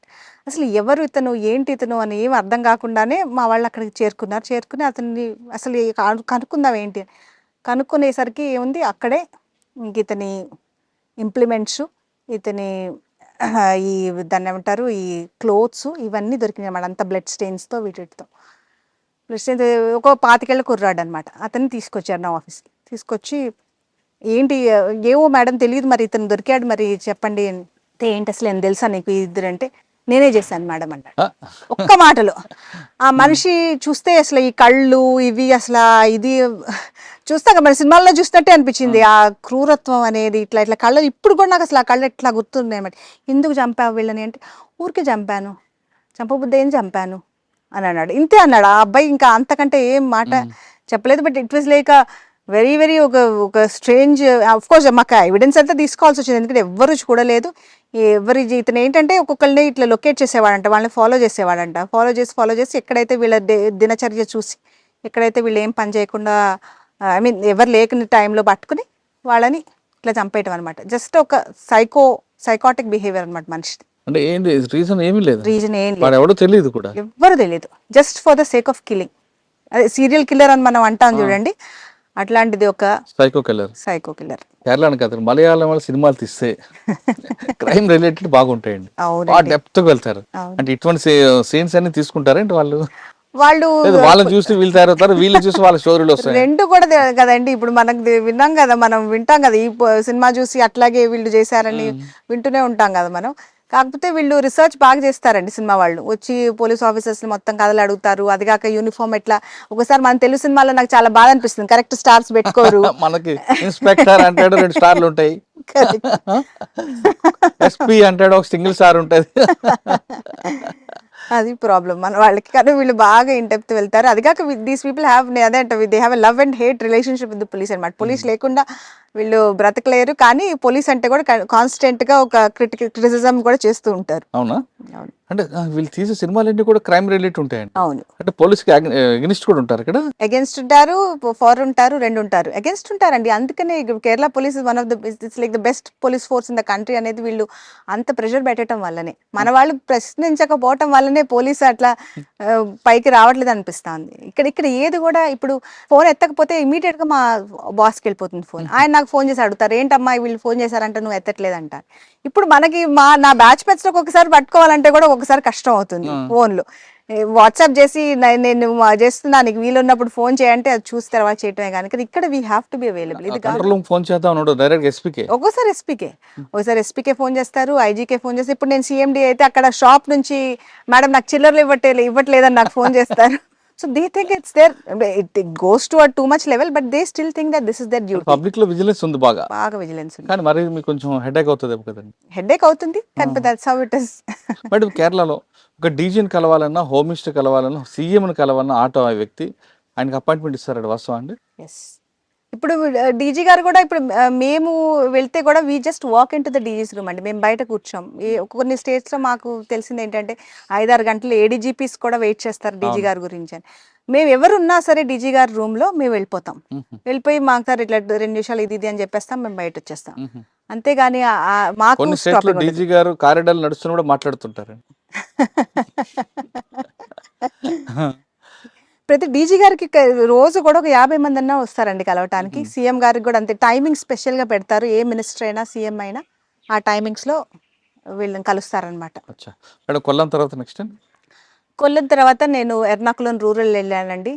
అక్కడ ఒక కేసు అంటే ఒక సీరియస్ మ్యాటర్ అంటే ఒక హ్యూమన్ ట్రాఫికింగ్ కేసు అనమాట. అది నాకు చాలా పోలీసులో మనము ఒకటి ఎప్పుడు గ్రహించమండి, పోలీసులు ఇంత చూస్తున్నారు కదా, వాళ్ళ మనసు ఎట్లా ట్రామటైజ్ అవుతుందా, దాని గురించి ఏం చేయాలి అనేది మనం ఎప్పుడు ఆలోచన చేయం. అది మాకు కూడా కౌన్సిలింగ్లు ఇవన్నీ ఉండాలి అని అనుకున్నాను. ఎందుకంటే ఆ కేసు చూసినప్పుడు ఇట్స్ హ్యూమన్ ట్రాఫికింగ్ కేసు. ఒక 17 ఏళ్ల అమ్మాయి అనమాట. ఆ అమ్మాయి ఒక తప్పు వయసు చెప్పి 18 అని చెప్పి ఆ అమ్మాయిని చాలా ఒక 100 మందికి పైగా అబ్యూస్ చేశారు. అంత చిన్నపిల్లని 14 ఏళ్ల నుంచి 17 ఏళ్ల 3 సంవత్సరాల వరకు 100 మంది ఆ అమ్మాయిని అబ్యూస్ చేశారంటే అసలు ఆ అమ్మాయి స్టేట్మెంట్స్ తీసుకుని ఒక్కొక్కళ్ళు, అది కాక ఆ పిల్లకి గుర్తు తెప్పించి మనం ఒక్కొక్కళ్ళని తీసుకొచ్చి ఆ అమ్మాయికి ఐడెంటిఫై చేయించి ఇది చేసి ఒక్కొక్క కేసుకి ఛార్జ్ షీట్ చేసి చాలా ఒక పెద్ద ప్రాసెస్ అయిందనమాట. అది కాక ఆ అమ్మాయిని ట్రాఫిక్ చేసింది ఒక పెద్ద గ్యాంగ్ అనమాట, విచ్ వేర్ లైక్ ఇక్కడ ఒక గుండా గ్యాంగ్ లాంటి గ్యాంగ్ అనమాట. వాళ్ళని ట్రేస్ చేసి పట్టుకుని ఇవన్నీ. కానీ ఆ పిల్ల అనేది ఎంత చిన్నపిల్ల, ఆ పిల్లకి చిన్నప్పటి నుంచి కూడా చదువుకోవాలని చాలా ఇష్టం ఉండేది. కానీ ఇంకా తల్లిదండ్రులు బాగా పేదరికంలో ఉండటం వల్ల ఇంకా ఈ పిల్ల ఇట్లా వచ్చేసి చాలా మంది 100% చదువుకునే ఉన్నారు కదండి ఇక్కడ కేరళలో. ఈ అమ్మాయి కాసర్గోడ్ జిల్లా నుంచి అండి, అది బార్డర్ ఏరియా అనమాట. కర్ణాటక. అక్కడ అంటే 14-15 ఏళ్ళ వరకు ఈ పాప చదువుకుంది, స్కూల్కి వెళ్ళింది. కానీ ఇంకా దాని తర్వాత ఇది మానిపించేసి దీనికి పంపించేసి బెంగళూరు తీసుకెళ్ళి అక్కడ అబ్యూస్ చేయించి మళ్ళీ ఇక్కడ తీసుకొచ్చి ఇట్లా చాలా చేశారు ఆ అమ్మాయిని. హ్యూమన్ ట్రాఫికింగ్ కేసులు తక్కువ అంటారండి కేరళలో? అవును తక్కువే, కానీ ఆ కేసు ఇప్పుడు వేరే స్టేట్స్ తో కంపేర్ చేసుకుంటే చాలా తక్కువ. వాళ్ళే అమ్మాయిలు వెళ్ళి నర్స్ గానో టీచర్స్ గానో పనిచేస్తారు వేరే స్టేట్ లో, హ్యూమన్ ట్రాఫిక్ ఉండదు అనేది వాస్తవేనా? తక్కువ ఉండదు అని అనలేమండి మనం, తక్కువ. ఎందుకంటే ఇప్పుడు అమ్మాయిలు కూడా ఇప్పుడు వీళ్ళు గల్ఫ్ లోకి వెళ్తారు చూడండి, గల్ఫ్ లోకి ఇక్కడ నుంచి చాలా మంది వెళ్తారు. అక్కడ ఏం జరుగుతా ఉంది, వాళ్ళకి కరెక్ట్ పేమెంట్ ఇస్తున్నారా లేదా, వాళ్ళకి అక్కడ ఉందా అని. ఇప్పుడు మాకు స్పెషల్ గా ఒక ఎస్పీ ఎన్ఆర్ఐ అని ఉన్నారనమాట. ఆయన కేవలం చేసేది ఇది, and welfare of the like people who have gone abroad అనమాట.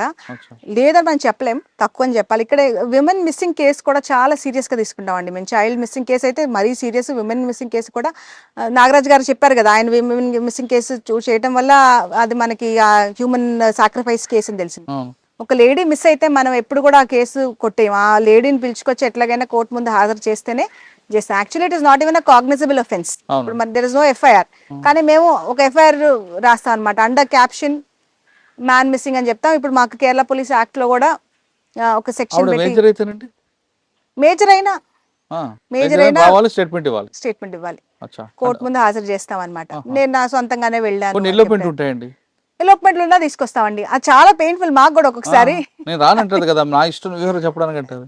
అన్నా సరే మీకు ఉంది కేసు, మీరు రావాలి. ఎందుకంటే ఎవరో ఒకళ్ళు కంప్లైంట్ కూడా ఇస్తారు కదా, తల్లిదండ్రులు ఎవరో ఒకళ్ళు చెప్తారు కదా మా అమ్మాయి కనిపించట్లేదు అని. ఒకసారి వైఫ్స్ గురించి కూడా హస్బెండ్స్ ఇస్తారు, వైఫ్స్ వేరే వాళ్ళతో వెళ్ళిపోయిన అప్పుడు కూడా మేము లేడీస్ అయితే తీసుకొస్తాం. అందుకనే ఆ విజిలెన్స్ చాలా ఉంటుందండి. ఎందుకంటే we don't want women to be missing. Child missing అంటే చాలా సీరియస్. మేడం ఎర్నాకుళం రూరల్ మీకు శబరిమల మీకే వచ్చేదా? ఎర్నాకుళం రూరల్లో వచ్చేది కాదండి, కానీ నేను ఐజీ సౌత్ జోన్ లాగా చేశాను అనమాట 2 సంవత్సరాలు. 2 సార్లు కూడా మన ఫెస్టివల్ మొత్తం మన ఫెస్టివల్ అంతా శబరిమల అంతా కూడా అది హ్యూజ్ బందోబస్తు అండి మాకు. నేను అనుకుంటా ఎర్నాకుళం రూరల్ తర్వాత ఇంకా మేము తర్వాత నేను విజిలెన్స్ లో కొంతకాలం పనిచేసి తర్వాత మేము సిబిఐకి వెళ్ళామండి, బాంబే. సిబిఐలో నేను I was the first SP who was given. ఆ రోజుల్లో ఎస్పీస్ ఉండేవాళ్ళు, తర్వాత హెడ్ ఆఫ్ ద బ్రాంచ్ అంటారు అనమాట. జనరలీ డిఐజీస్ ఉంటారు, కానీ నాకు ఫస్ట్ వెళ్ళంగానే వెంటనే హెడ్ ఆఫ్ ద బ్రాంచ్ ఇచ్చారు. It was the banking and securities fraud అనమాట. ఈఓడబ్ల్యూ లాగానే, బట్ ఈఓడబ్ల్యూ కంటే కూడా పెద్ద కేసులు వచ్చేవి మేము హ్యాండిల్ చేసేవాళ్ళం అనమాట. అది కూడా బాంబే ఇస్ ఫైనాన్షియల్ క్యాపిటల్ కాబట్టి మాకు అది కూడా నా ఇప్పుడు కాస్ట్ అకౌంటెన్సీ బ్యాక్గ్రౌండ్ చూసి వాళ్ళు నాకు ఆ కేసు ఇచ్చారు. ఎందుకంటే ఇట్స్ బేసికలీ ఫైనాన్షియల్ ఫ్రాడ్ కాబట్టి. అండ్ ఇప్పుడు కూడా అంతంత కోట్ల ఇది ఫస్ట్ టైం చూడటం అనమాట. ఏ కేసు ముట్టుకున్న 1000 కోట్లు అనేవాళ్ళు. 1000 కోట్ల ఫ్రాడ్ 1000 కోట్ల ఫ్రాడ్ అంటే అన్ని సున్నాలు అసలు ఎన్ని ఉంటాయని కూడా మనకి అంతకంటే ముందు ఇక్కడ ఎస్పీగా ఉన్నప్పుడు అయితే మహా అయితే 5 లక్షలు 10 లక్షలు అంతవరకేనండి. బాంబే లాంటి ఏరియాలో, మాఫియా ఉన్న ఏరియాలో మీరు ఈఓడబ్ల్యూ లాంటి కేసులు చూస్తున్నప్పుడు అక్కడ వార్నింగ్లు, థ్రెట్లు చాలా ఉంటాయండి. మీకు ఏమైనా ఫేస్ అయ్యారా? మాకు సిబిఐలో లక్కీగా ఏంటంటే we don't have to take the phones. ఇదివరకు మీరు అన్నారు కదా ఎందుకు ఫోన్స్ అనేది ఒక పెయిన్ఫుల్ అనేది. థ్యాంక్ఫుల్లీ సిబిఐలో you don't have to take the phone. సిబిఐలో ఏంటంటే సిస్టమ్ స్పెషల్ ఇంటెలిజెన్స్ కూడా ఉంటుంది, SIU అంటారు.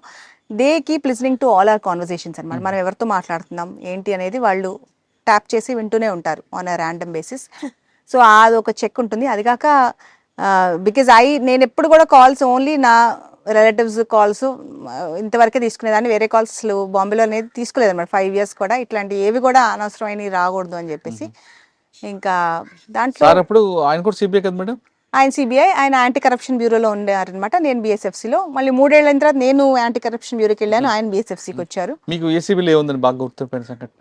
మేము ఈ కేసుల ట్రయల్ చూసేవాళ్ళం అండి. ఇప్పుడు మన హర్షద్ మెహతా స్కామ్ కేసెస్ ఉన్నాయి కదా, ఆ కేసెస్ ట్రయల్ అప్పుడంతా ట్రయల్కి వస్తున్నాయి అనమాట. ఒక్కొక్క కేసులో ఇంకా ట్రయల్ అంటే అంత ఈజీ కాదు, దానికి అన్ని డాక్యుమెంట్స్ అవి తీసుకెళ్ళాలి.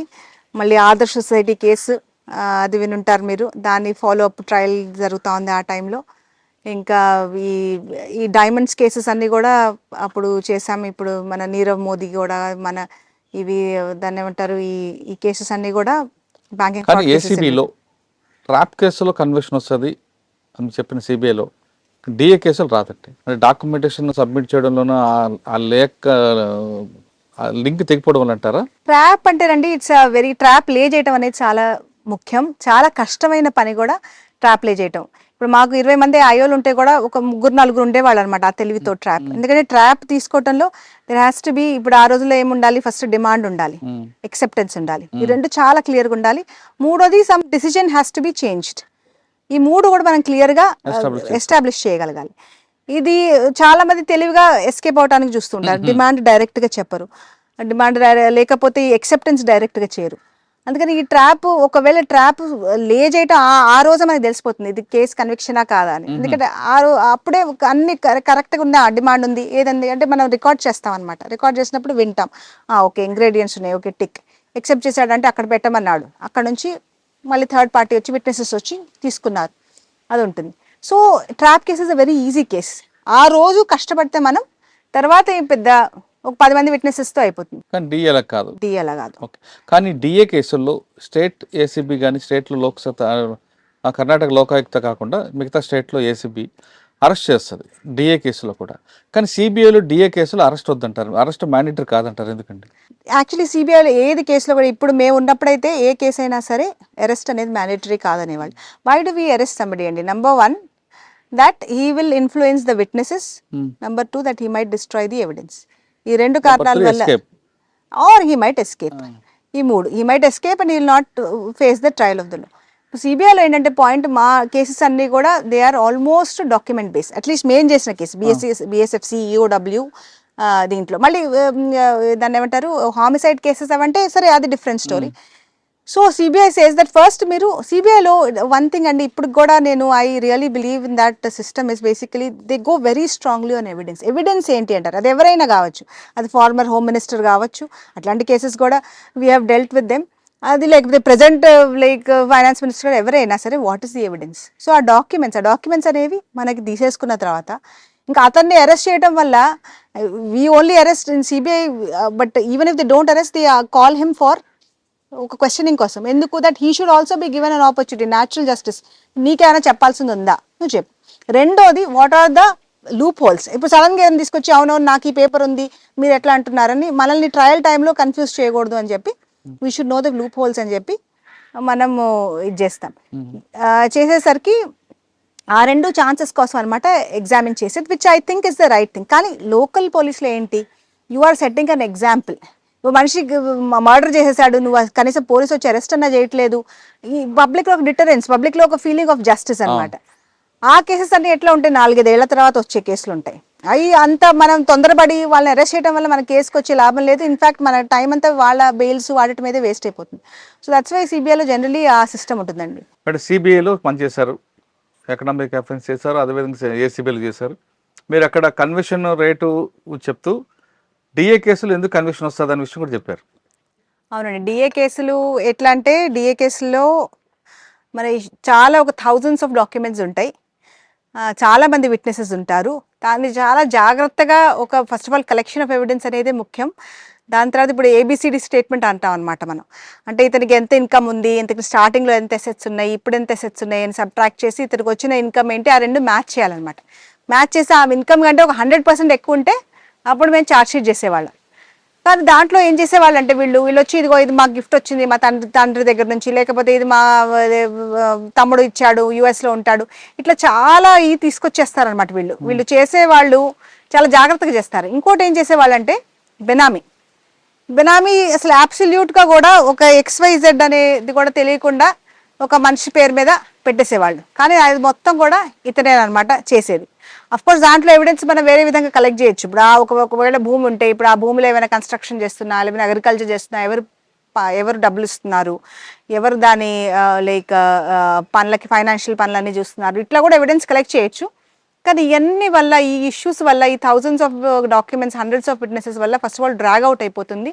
వాళ్ళు చాలా మంది చనిపోతూ ఉంటారు, డాక్యుమెంట్స్ మిస్సింగ్ అయిపోతూ ఉంటాయి. ఈ ఇష్యూ వల్ల డిఏ అంత ఈజీగా కూడా కన్విక్షన్లోకి వెళ్ళదు. ఓకే, సిబిఐ తర్వాత మళ్ళీ మేము స్టేట్కి వచ్చామండి. స్టేట్కి వచ్చిన తర్వాత మేము ఐఎం బెంగళూరుకి వెళ్ళాం అనమాట. 1 year కోర్స్ అప్పుడు ఉండేది. It was basically MBA in public policy and management అనమాట. అది ఒక చాలా మంచి ఒక అనుభవం ఉండేది. దాంట్లో ఒక సెమిస్టర్ మాకు సిరక్యూజ్ యూనివర్సిటీ అనమాట యుఎస్లో. It has the highest rated school for public policy ఆ రోజుల్లో. ఆ స్కూల్లో ఒక సెమిస్టర్ ఉండింది. It was a good experience about how to like public administration తీసుకున్న సబ్జెక్టు ప్రజెంట్ ఉన్న ప్రొఫెషన్కి ఏమైనా యూజ్ ఉందండి, లేదా మీకు పర్సనల్గా యూజ్ అయినది? డెఫినెట్లీ ప్రొఫెషన్కి యూజ్ అయ్యే సబ్జెక్టేనండి. ఫస్ట్ ఆఫ్ ఆల్ అక్కడ ఏంటంటే వాళ్ళు ఇప్పుడు ఫర్ ఎగ్జాంపుల్ మాకు స్టాటిస్టిక్స్ అనే కోర్స్ ఉండేది.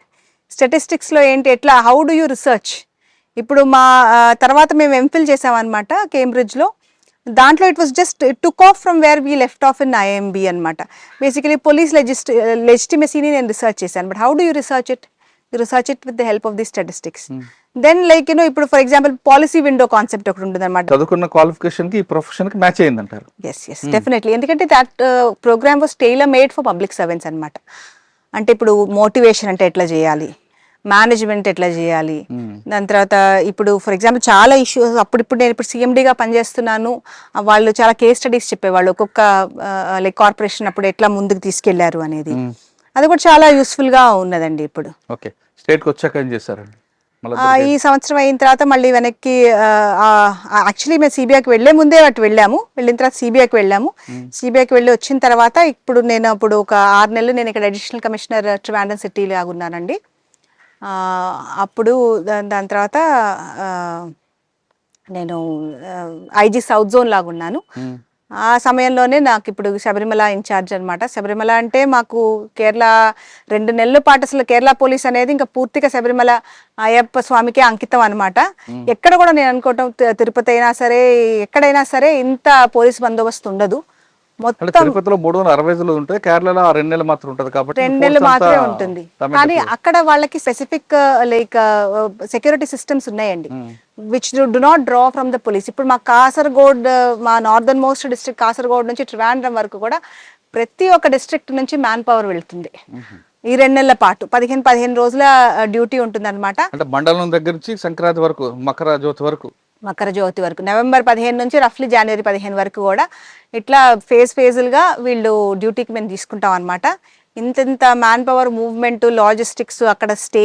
అది కాక మీకు తెలుసు కదా శబరిమల మీరు వెళ్ళే ఉంటారు, అక్కడ పోలీసులు చేసేది ఒక విధంగా సేవే. ఇప్పుడు భక్తులు అక్కడికి వచ్చి ఆ 18 పడి ఆ 18 మెట్లు ఎక్కుతున్నప్పుడు కూడా వీళ్ళు ఇంకా లాగుతూ ఉంటారనమాట. ఇంకా అసలు భక్తులు ఇంకా అవి కూడా చాలా ఎత్తుగా ఉండేసరికి ప్రాబ్లం అవుతుంది. అది సేవలాగే చేస్తారు, కానీ పోలీసు 2 నెలల పాటు బాగా కష్టపడతారనమాట ఆ సమయంలో. అది కాక ఒకసారి 2011లో అక్కడ ఒక స్టాంపిడ్ జరిగి 100 మంది చనిపోయారు కూడా. అన్నీ అట్లా అవ్వకుండా అవన్నీ కూడా చాలా జాగ్రత్తలు తీసుకోవాల్సి వస్తుంది. స్ట్రీమ్ లైనింగ్ తక్కువ, అంతా కొండ ప్రాంతం, అక్కడంతా ఇన్ఫ్రాస్ట్రక్చర్ ఉండదు. మనకి ఇప్పుడు తిరుపతి లాగా కొంచెం చాలా ప్రొఫెషనల్ క్యూస్ లాగా సిస్టమ్స్ అట్లా చేయలేము మనం. అక్కడ కన్స్ట్రక్షన్ చేయడం కూడా కష్టం. దానివల్ల 2011లో జరిగిన తర్వాత కూడా మరొకసారి 2015-16లో జరిగింది. లేదండి, ఒక్కసారే జరిగింది. తోపులాట జరగడం, పడిపోవడం జరిగింది. అంటే ఎవరు కూడా కొంచెం తోపులాడే చనిపోలేదు ఇట్లా. అది ఎందుకంటేనండి అక్కడ ఇప్పుడు మా కెపాసిటీ అనేది అక్కడ చూసుకోవాలి. మన కెపాసిటీకి దాటి ఇట్లా భక్తులు వచ్చేస్తున్నప్పుడు చాలా కష్టం అయిపోతుంది అనమాట. ఈ లైన్స్ ఏమో స్ట్రెచ్ అయిపోతుండే, పంప దాకా వచ్చేసింది లైన్ అంటారు. అక్కడ బండ్లన్నీ ఆగిపోయి ఉన్నాయి, బండ్లు మూవ్ అవ్వట్లేదు అంటారు. అదంతా పోలీస్ మీద అనమాట ప్రెషర్.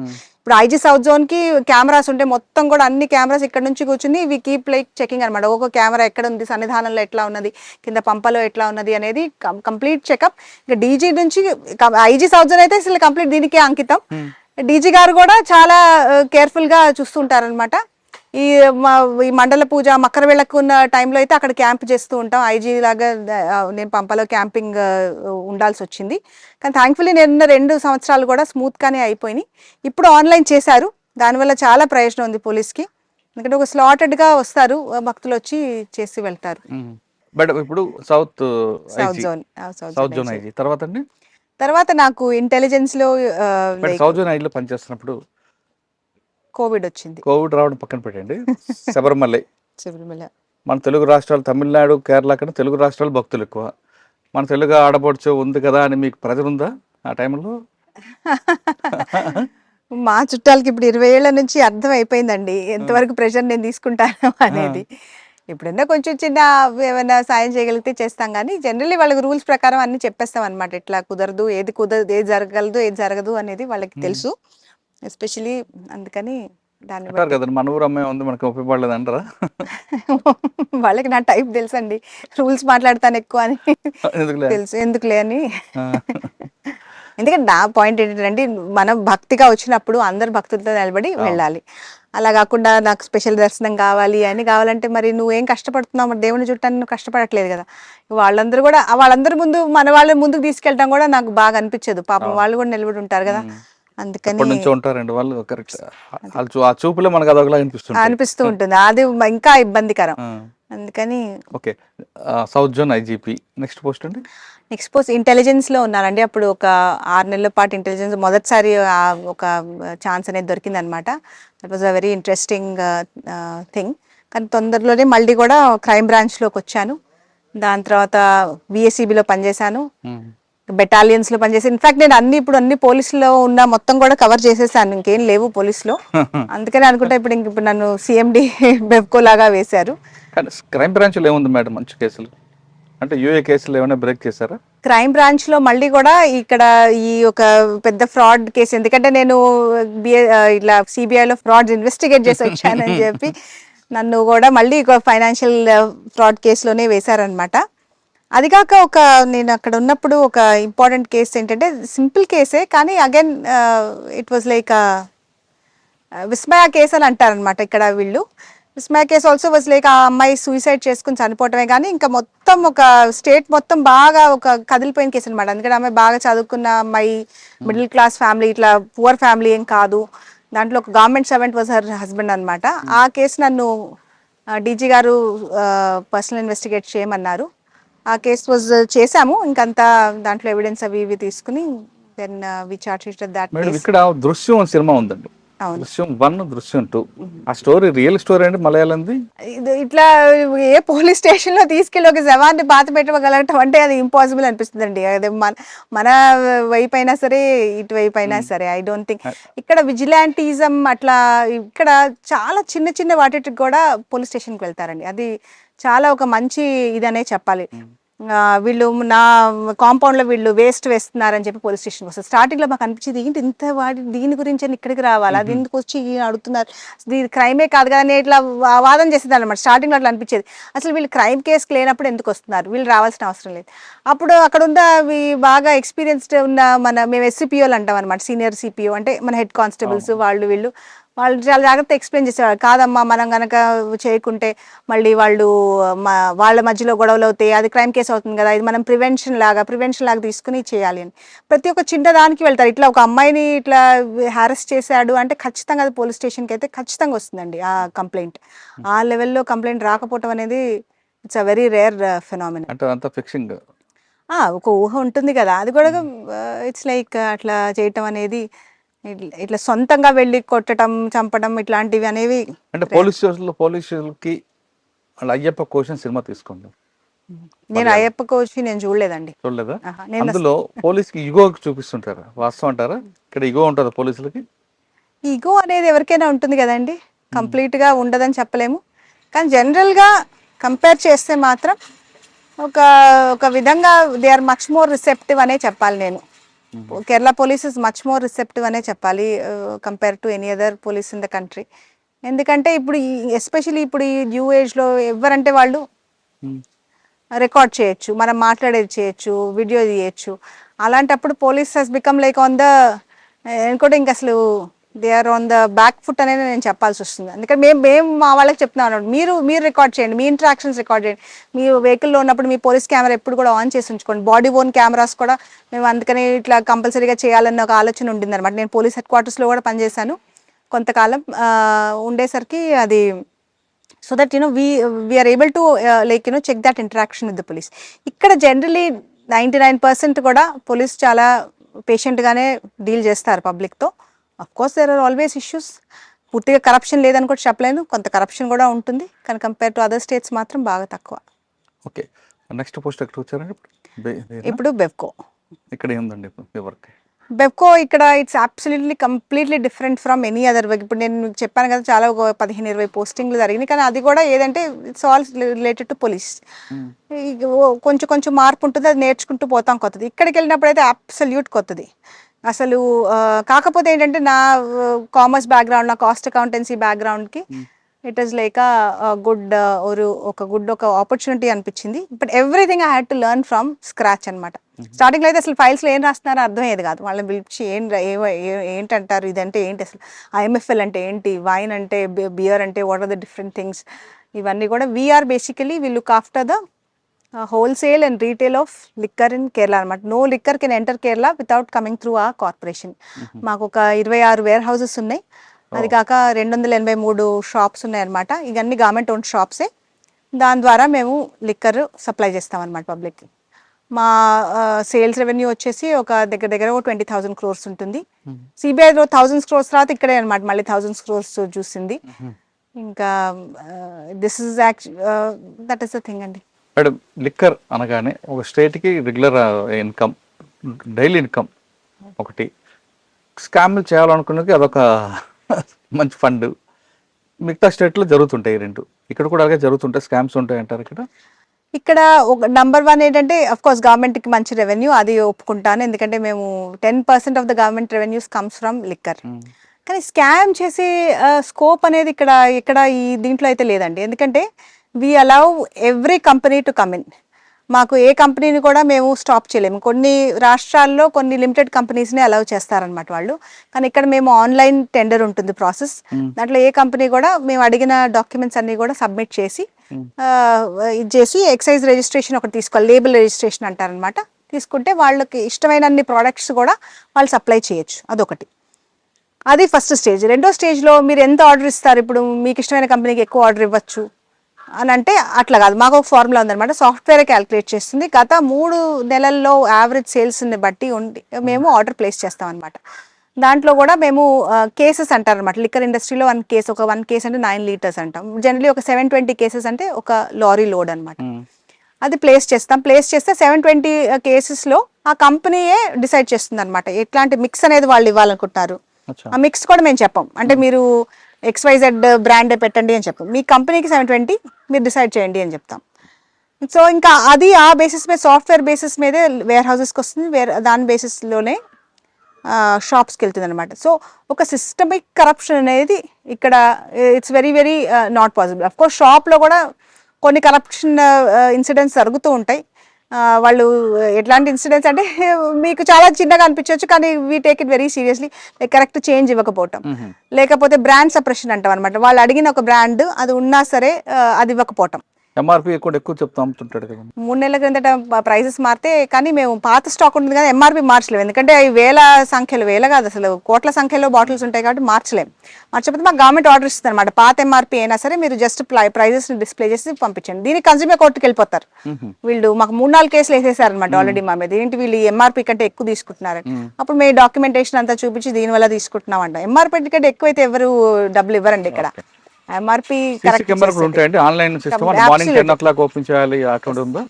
10 to 9 ఓపెన్ చేయాలి ఖచ్చితంగా. అన్ని CCTV కెమెరాస్ ఉంటాయి, అంత రికార్డ్ చేస్తూ ఉంటుంది. ఇంకా దాంట్లో ఏమన్నా బల్క్ సేల్స్ అంటాం, మళ్ళీ మేము 3 లీటర్సే ఇవ్వగలం. అంతకంటే ఎక్కువ ఇచ్చినట్లయితే ఒక 75 మందిని నేను సస్పెండ్ చేసేసాను. ఇట్లాంటి ఏమైనా ఇష్యూస్ వస్తే I take it very seriously. అది చిన్న మ్యాటర్ అని 100 రూపీస్ మ్యాటర్ కాదు. It's a question of corruption.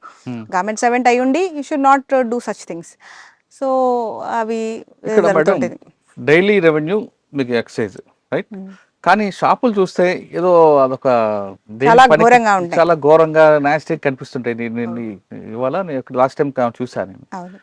అంటే మిగతా స్టేట్లో చూసుకుంటే ఆదాయం కాబట్టి దానికి ఒక మంచి మోడలు, లైట్లు చక్కగా కనిపిస్తాయి. కానీ కేరళలో లిక్కర్ షాపులు అది అసలు చూడడానికి కూడా లోపలికి వెళ్ళడానికి కూడా ఇబ్బందికర పరిస్థితి ఉంటుంది.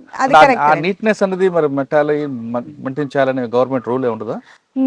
నీట్ గానే ఉంటాయండి. అది ఒక నీట్నెస్ అనే ప్రాబ్లం కాదు, కానీ చాలా చిన్నవి. నేను ఆల్మోస్ట్ ఒక 100 షాప్స్ దాకా నా షాప్స్ని నేను విజిట్ చేసి నేను మా వాళ్ళకి అదే చెప్పాను అనమాట. పోలీస్ స్టేషన్కి అయినా ఒక వ్యక్తి వెళ్ళడానికి ఇష్టపడతాను, కానీ మీ షాప్కి అయితే ఎవరు రారు, అంత ఘోరంగా ఉన్నాయని చెప్పి. అందుకే మేము ఒక కొత్త సిస్టమ్ స్టార్ట్ చేసాం అనమాట. ఇప్పుడు సూపర్ ప్రీమియం అని చెప్పి త్రిశూర్లో మా ఫస్ట్ షాప్ ఓపెన్ చేసాం. దాంట్లో కంప్లీట్ ఎయిర్ కండిషన్, మీరు అన్నట్టు కంప్లీట్ లైట్స్ అంతా ఇంటీరియర్ డెకరేషన్ చేయించి మేము స్టార్ట్ చేసామన్నమాట. నా గోల్ మొత్తం షాప్స్ కూడా మావి అట్లాగే ఉండాలని. అఫ్కోర్స్ దానికి ఒక బడ్జెటరీ ఇది ఉంటుంది, ఇన్వెస్ట్మెంట్ ఉంటుంది, అది చేస్తున్నాము. ఇప్పుడు ఇంప్రూవ్ చేయడానికి కూడా చాలా ట్రై చేస్తున్నాం. ఇన్ఫాక్ట్ ఇక్కడ ఈ సూపర్ మార్కెట్ మోడల్ టైప్ కూడా ఉండేవి కావు. It was just that whole in the wall type. మీరు చేయబెట్టి ఒక తీసుకుని ఏదో ఒక ప్రిజనర్ లాగా ఫీల్ అయిపోతూ ఉంటారు. అట్లా ఉండకూడదు అని చెప్పి మేమన్నీ ఆల్మోస్ట్ ఒక 150 వరకు సూపర్ మార్కెట్ మోడల్స్ అన్ని ఓపెన్ చేసాం అనమాట. దానివల్ల మాకు రెవెన్యూ పెరిగింది. యాక్చువల్లీ ఇప్పుడు Onam season is the best time అనమాట. ఇప్పుడు 2 రోజుల క్రిందట చూస్తే 10% కూడా పోయిన సంవత్సరం కంటే రెవెన్యూ ఎక్కువ ఉంది ఈసారి ఈ సూపర్ మార్కెట్ మోడల్. ఇంకా అది కాక మా వాళ్ళకి కూడా ఒక ఫీలింగ్ ఉందన్నమాట, వీళ్ళతో మామూలుగా బిహేవ్ చేయాల్సిన అవసరం లేదు. ఇవన్నీ కూడా వీళ్ళకి ఒక టెక్నికల్ ట్రైనింగ్ కూడా ఇస్తున్నాం అనమాట, సాఫ్ట్ స్కిల్స్ ట్రైనింగ్. మీరు ఎట్లా బిహేవ్ చేయాలి, కస్టమర్ వస్తే చాలు ఇట్లా విధులిచ్చుకొని మాట్లాడకుండా, you have to be dignified. It's after all legal profession. మన లీగల్ వాళ్ళు అడుగుతాం, వాళ్ళకి కావాల్సిన ఇవ్వాలి అనే ఒక ట్రైనింగ్ కూడా ఇప్పించామన్నమాట, ఎట్లా ఇది చేయాలనేది. అఫ్కోర్స్ మిస్బిహేవియర్ లాంటిది ఏమన్నా వచ్చినా, కంప్లైంట్స్ వచ్చినా మేము సీరియస్గా తీసుకుంటాం. అవి అట్లా చేయాలి. ట్రెడిషనల్ లిక్కర్ ఏముందండి? ట్రెడిషనల్ లిక్కర్ ఇక్కడ కళ్ళు అంటారండి, మనం కళ్ళు లాగా. నీరా అని ఉంది. కొన్ని టాడీ షాప్స్ ఉన్నాయి అనమాట. ట్రెడిషనల్గా ఫ్యామిలీ దాన్ని ఏమంటారు, వాళ్ళు ఆ వృత్తి పరంగా వాళ్ళు కంటిన్యూ చేస్తున్నారు. అవి డైరెక్ట్గా ఇక్కడ ఎక్సైజ్ చూసుకుంటుంది అనమాట, మా కిందకి రావు. ఎందుకంటే మేము మొత్తం ఫారెన్ లిక్కర్ అనమాట. ఇండియన్ మేడ్ అయినా సరే, ఫారెన్ మేడ్ అయినా సరే, అది మొత్తం మేము చూసుకుంటాం. ఐజీగా వచ్చారు, చేస్తున్నారు CMD. మీ టోటల్ మీ ప్రొఫెషన్లో నాగరాజు గారు మీరు మాట్లాడుకున్నప్పుడు కేసు గురించి మాట్లాడుకుంటారా లేదా పర్సనల్ లైఫ్ గురించి మాట్లాడుకుంటారా? మేము 99% కేసెస్ గురించి మాట్లాడమండి, అండ్ పోలీస్ స్టేషన్ మర్చిపోతారు అదంతే. మర్చిపోతాం. ఇంటికి వచ్చిన తర్వాత ఇంకా ఇంటి విషయాలే మాట్లాడతాం అనమాట. ఒకసారి ఏంటి మీకు జోక్ చెప్తాను. ఒకసారి నేను ఆయనేమో డీసీపీ ట్రివాండ్రం లాగా ఉన్నారు, నేను ఎస్పీ కొల్లంగా ఉన్నా. మా ఇద్దరికి ఒకే ఐజీ, మా ఇద్దరు బాస్ ఒక ఆయన అనమాట. అయితే మేమిద్దరం కూడా ఒక గుండా వెనక పడుతున్నాం అనమాట. వాళ్ళ పోలీసు పడతా ఉంది, మా పోలీసు పడతా ఉంది. రోజు పొద్దున్నే మాకు ఐజీ గారితో రిపోర్టింగ్ ఉంటుంది. ఆయనతో ఫోన్ చేసి నేను మాట్లాడితే ఆ XYZ గుండా దొరికాడు కదా. అవునా సార్ దొరికాడా అంటే, ఆయన ఏంటి నాగరాజ్ నీకు చెప్పలేదా అంటే అంటే లేదండి ఇంకా నేను వేరే ఎస్పీలే చెప్పాలా, ఇంకా మీరు కూడా మాట్లాడుకుంటే ఇంకా నేను వేరే ఎస్పీల గురించి ఏం చేయాలి అని అన్నారు ఆయన. అంటే మాకు అసలు అంత ఒక లెవెల్ ఆఫ్ ఇదైపోతుంది అనమాట. 99% మాట్లాడడం, ఎందుకంటే ఇంటి విషయాలు ఇవే మాట్లాడాలనుకుంటాం. అదిగా ఏమన్నా బాగా స్ట్రెస్ఫుల్ ఏమైనా ఉంటే తప్ప. ఇంత సర్వీస్లో చాలా చేసుకొచ్చారు మీరు, అంత మీ హానెస్ట్నెస్ మీ ఇంటిగ్రిటీతో చేసుకొస్తున్నారు. కానీ ఏదో చేయలేకపోయాము, ఒక క్లయింట్కి న్యాయం చేయలేకపోయాను అన్న ఫీలింగ్ ఉందా ఒక కేసులో? కానీ నాకు థ్యాంక్ఫుల్లీ అక్కడ ఎక్కడ కూడా అట్లాంటి ఫీలింగ్ కలగలేదండి. ఎందుకంటే ముందు నుంచి కూడా నేను ఒకటే పెట్టుకున్నాను అనమాట, ఈ కాన్షియన్స్. మనం ఎవరికైనా జవాబు చెప్పగలం, కానీ మన కాన్షియన్స్కి మనం జవాబు చెప్పలేము. Conscience will keep on irritating us అనమాట. మనం ఏదైనా ప్రెషర్లో పడి మనం ఏమన్నా చేసేసాం అనుకోండి, conscience will not let us live. అంతకంటే నయం మనం ఎవరైనా సరే వాళ్ళకి చెప్పుకుంటూ పోవటం అనేది అనిపించింది. అందుకనే నాకు ఎప్పుడు కూడా నాకు జెన్యున్ అనిపించినట్టే నేను చేశానని అనిపించింది ఇంతవరకు కూడా. సో హోప్ఫుల్లీ అట్లాగే సర్వీస్లో ఆర్గనైజర్ క్రైమ్ బ్రేక్ చేశాను కానీ లేదు కన్వర్షన్ రేట్లో పెంచడం కానీ ఏమైనా కనిపించాయా? కన్విక్షన్ రేట్ అంటే చాలా పెంచడం అనేది ఖచ్చితంగా చెప్పచ్చండి. నేను BSFCలో CBIలో ఉన్నప్పుడు we had a conviction rate of 100%. So that was a huge like 100% అంటే మీరు చూడండి ఒక్కొక్క దానికి కూడా స్కోప్ లేదు. సో ఆబ్వియస్లీ చాలా క్లోజ్గా ఉంటుంది. ఆర్గనైజ్ క్రైమ్ కూడా నేను సౌత్ జోన్లో ఉన్నప్పుడు కూడా ఇక్కడ కొన్ని గుండా మర్డర్స్ అవన్నీ కూడా జరిగేవన్నమాట. దాంట్లో కూడా ఒక మర్డర్ జరిగింది అప్పుడు నేను ఉన్నప్పుడు. Then we went with that very very carefully.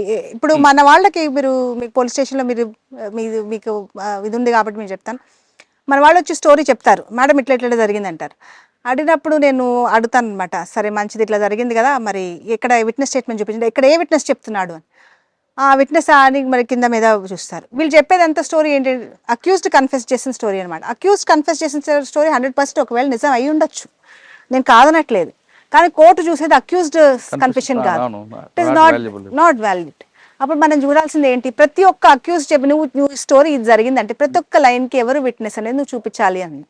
ఇంకా అప్పుడు వాళ్ళు సరే మేడం రెండోసారి పంపించి తీసుకురండి అంటే విట్నెస్ స్టేట్మెంట్స్ తీసుకొచ్చారు. సరే ఎక్కడ చెప్తున్నాడు ఈ విట్నెస్ అంటే ఏమవుతుంది, మన ఇన్స్పెక్టర్స్ ఎస్ఐలు యాక్చువల్ ఇన్వెస్టిగేటింగ్ ఆఫీసర్స్ కూర్చుంటే ఈ విట్నెస్ రాగానే ఏమైందంటే టక్ చెప్తాడు. చెప్పి నువ్వు సరే వెళ్ళు బయటకు వెళ్ళు. రాసేది ఎవరు స్టేట్మెంట్, CPO SCPO వీళ్ళు రాస్తారు. వీళ్ళు రాసేటప్పుడు ఆ CPO SCPOకి తెలియకపోవచ్చు అసలు ఏంటి దీంట్లో ఉన్న క్రక్స్. ఈ అబ్బాయి ప్రూవ్ చేసేది ఏ మ్యాటర్, ఏ అక్యూజ్డ్ గురించి ప్రూవ్ చేస్తున్నాడు, ఏ సెక్షన్లో ఏ ఇంగ్రీడియంట్స్ అనేది ఈ విట్నెస్ ప్రూవ్ చేస్తున్నాడు అనేది ఆ SCPO CPOకి తెలియకుండా ఈయన చెప్పేది రాసుకోవయ్యా అంటారు. ఆయన రాసుకుంటూ పోతాడు. ఈ విట్నెస్ కూడా మరి ఈయన కూడా తెలియదు, ఏవో అన్నారు అని రాసేస్తారు. దాంట్లో ఈ ఇంగ్రీడియంట్స్ అట్రాక్ట్ చేసేది కానీ ఈ విట్నెస్ కరెక్ట్గా నేను అక్యూజ్డ్ గురించి కూడా 10 మంది ఉన్నప్పుడు కూడా చాలా జాగ్రత్తగా మనం పేర్లు చెప్పాలి. నీకు చీకట్లో 10 మంది ఎట్లా కనిపించారు, నువ్వు ముగ్గురునే చూసావంటే ముగ్గురే చెప్పు, మిగతా విట్నెస్ చేత మిగతా 4గురిని చెప్పించు. ఇట్లా అడిగితే మళ్ళీ ఆ విట్నెస్ స్టేట్మెంట్ తీసుకుంటే ఎక్కడ ఈ విట్నెస్ చెప్పాడు మేడం అనేవాడు, ఏ చూపించి నాకు పారాగ్రాఫ్ చూపించు బాబు ఎక్కడ చెప్పాడంటే అక్కడ కనిపించేది కాదు. ప్రతి ఫైల్ చూస్తారా మీరు? అంటే అట్లీస్ట్ ఈ ఇంపార్టెంట్ ఫైల్ ఇట్లాంటి మర్డర్ ఇట్లా మీరు ఆర్గనైజ్డ్ క్రైమ్లో ఒక గుండా మర్డర్ జరిగింది అంటే అది డెఫినెట్గా అలా చూడటం వల్ల అది కన్విక్షన్లోకి వెళ్ళింది.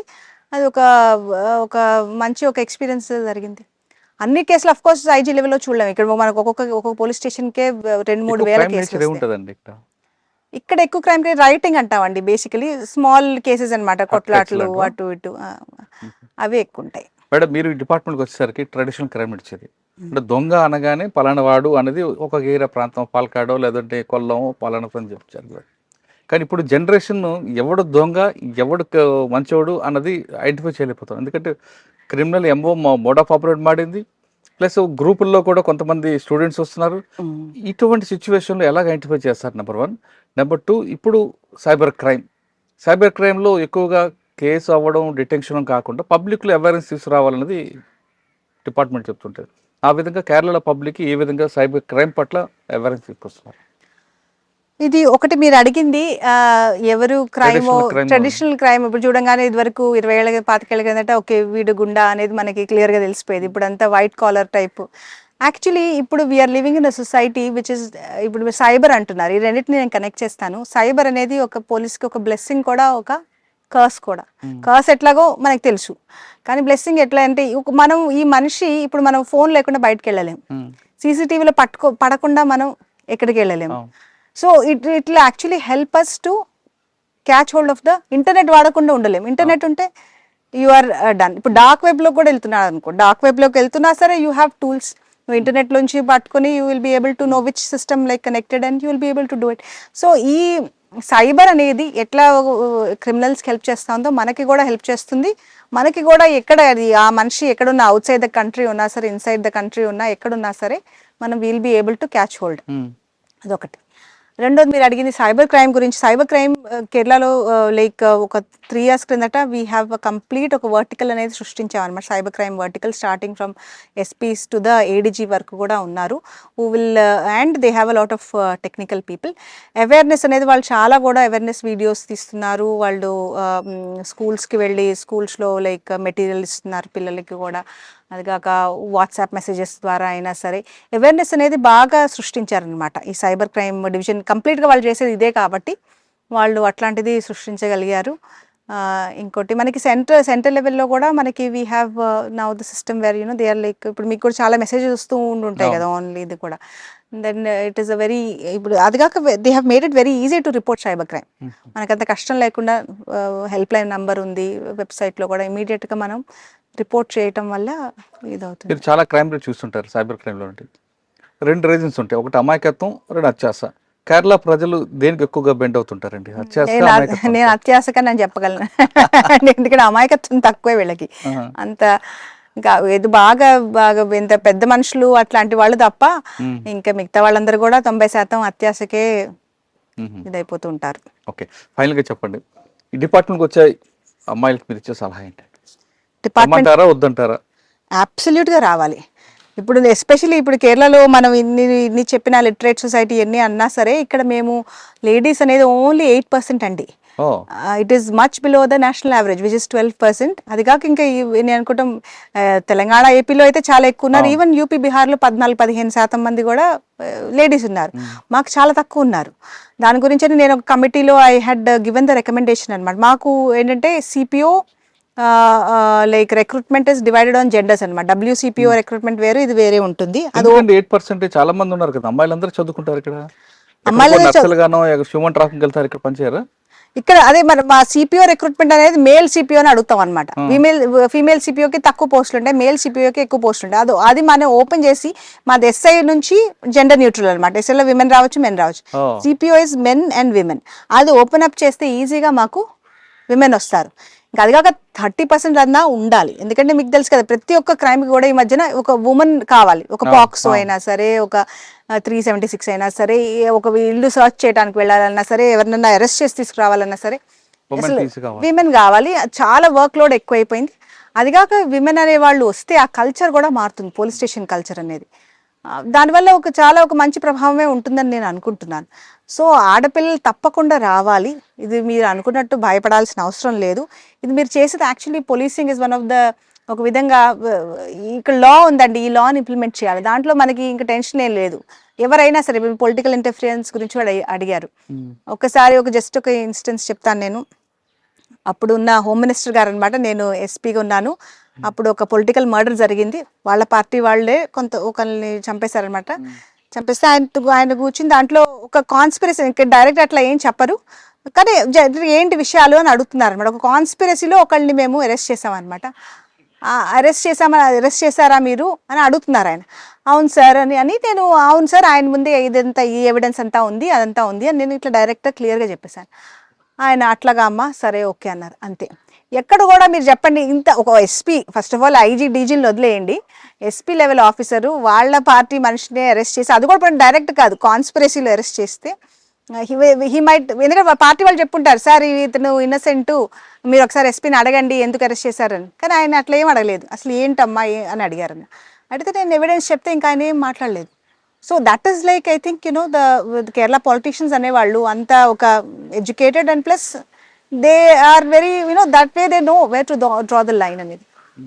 సో ఇట్లాంటివి ఉంటాయి. ఇప్పుడు ఎవరైనా కొత్తగా వచ్చినప్పుడు 2-3 ఏళ్లలో మిమ్మల్ని చూస్తారండి, ఎవరు కూడా అసెస్ చేస్తారు. అది పాలిటీషియన్స్ అయినా సరే, పబ్లిక్ అయినా సరే, మీడియా అయినా సరే, ఆ 2-3 ఏళ్ళు కష్టపడితే చాలు. దాని తర్వాత ఎవ్వరు మనల్ని ట్రబుల్ చేయరు, ఎందుకంటే చెప్పి వేస్ట్ అని వాళ్ళకి అర్థమైపోతుంది. అందుకని నేను చెప్పే ఆడపిల్లలైనా మగపిల్లలైనా మీరు మస్ట్ 3 years కొంచెం కష్టపడండి, బాధపడండి, ఇబ్బంది పడండి, తర్వాత లైఫ్ అంతా చాలా స్మూత్గా అయిపోతుంది. మీరు ఫస్టే if you start like saying yes and no and maybe అని అంటాం మొదలు పెడితే మాత్రం ఇంకా your life will be very better. అలాగే ఉంటుంది, సర్వీస్ అంతా అలాగే ఉంటుంది. అప్పుడు మీకు న్యాయం చేసుకోలేరు, మీ దగ్గరకు వచ్చే వాళ్ళకి న్యాయం చేయలేరు.